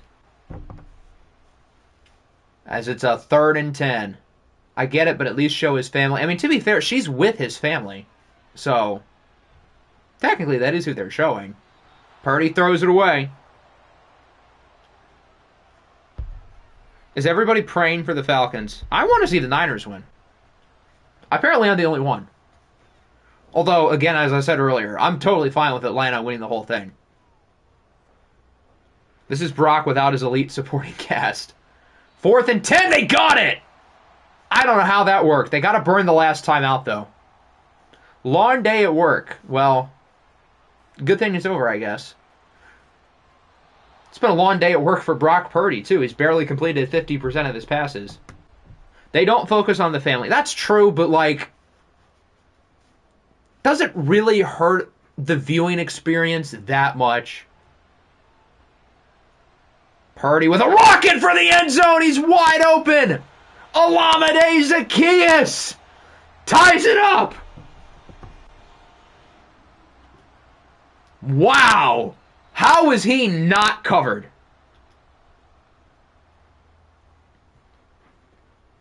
People who are upset with Taylor Swift, I have a better thing to complain about. The NFL officiating. That's so much worse for the product. They're going for 2! Oh boy! Wow! I love the ballsiness, Atlanta. They give it to James Cook, and he does not get it! The Niners get the stop! We got to send the onside kick. That's the only way they can get it. Wow! All respect, Atlanta, for the ballsy play call. San Fran gets the onside kick. They win. They're moving on. Wow! I know someone said that they go for 2 sometimes in certain situations. Didn't think they would do it there. But I respect it. If you got the balls to go for it for 2, down by 1, props to you. They run the ball, and the Niners get the stop and keep the season alive. Wow. The second best ending in the NFC today. Well, that was something. A Simcast game turned into whatever the hell this was, with Atlanta nearly winning it. Dan Campbell, first of all, going for 2 there is not a bad call. Should they have ran the ball, especially with a delayed handoff? Maybe not. Secondly, we need to keep Dan Campbell out of our mouth because he didn't lose the Lions the game. The players lost the game. Brock Purdy only completed 54% of his passes. That big throw to Zaccheaus, though, was on the money. Trevor Lawrence played well. Zach Wilson played well when we watched him. In the Simcast, it was a different story. Joe Mixon was fine. Cook, of course, misses the game winner. Tyreek Hill played well. Olamide Zaccheaus was incredible. Quiet game for Cooper Kupp, only 3 catches, albeit he was banged up. 2 sacks for Grover Stewart. Jordan Fuller with the interception. Stop being in denial of what? What am I in denial of?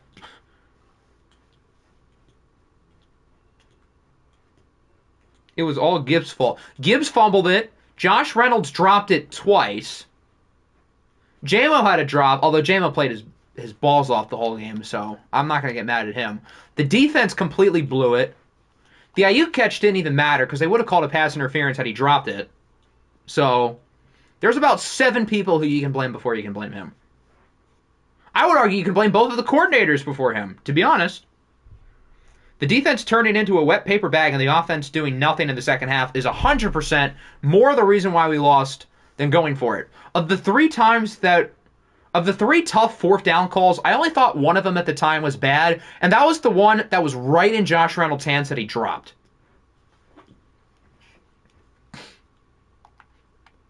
New injury for the Niners. Byron Jones out for the year, but no Trevor Lawrence. 2 kicks would have helped the score, but, like, do we need to help the score or do we need to win the game? We got to play to win the game.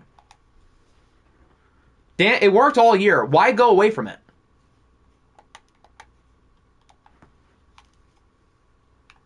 Players of the week. Russell Wilson, Will Levis, Javon Hargrave, and Trayvon Diggs. No complaints here. And now we are down to 4. Just the 4 we expected at the beginning of the year. Hell, just before we expected at the start of the playoffs. The Steelers, the Dildos, the Niners, and the Cardinals. One of Kevin, Danny, Denmark, or Pokemon, the 4 of who I think may have had one combined playoff win coming into this cycle. One of these guys is going to have a championship. 2 of them are going to make it. Who would have thought? It would have been these 4 teams. All these big coaches talking all this smack just for all of us to lose prematurely to these guys. AFC is not normal. Who would have thought it would have been these 2? Normal coaches. I mean, I guess so. I don't think we can really call the NFC clowns. 2 of them made it, though. Pokemon and Denmark got here. One of them is going to make the OFL Bowl. Yeah, that's something. So I think that should just about wrap it up. Another fun stream. We had some very interesting games today. Cough, cough, whatever the hell that was. That still has to be the funniest 5-minute sequence in OFL history. By far. Argue a wall. So I said this, the plan for the rest of the year in OFL General earlier today. The plan is the AFC and NFC Championship games are going to be on Thursday, this Thursday. And then the OFL Bowl is going to be on Sunday. Obviously, it's going to be before the real Super Bowl. What? I'm gonna live stream the game at like 8:30 when we're halfway through the third quarter, tied at 20 in a barn burner. Yeah, no. We're going to stream the game sometime Sunday afternoon, and then we will make it to the off-season. So, yeah, hope everybody enjoyed what was probably the craziest stream of the year by far. Hopefully these last 3 games are just as good as the playoffs that we've gotten so far. Peace out.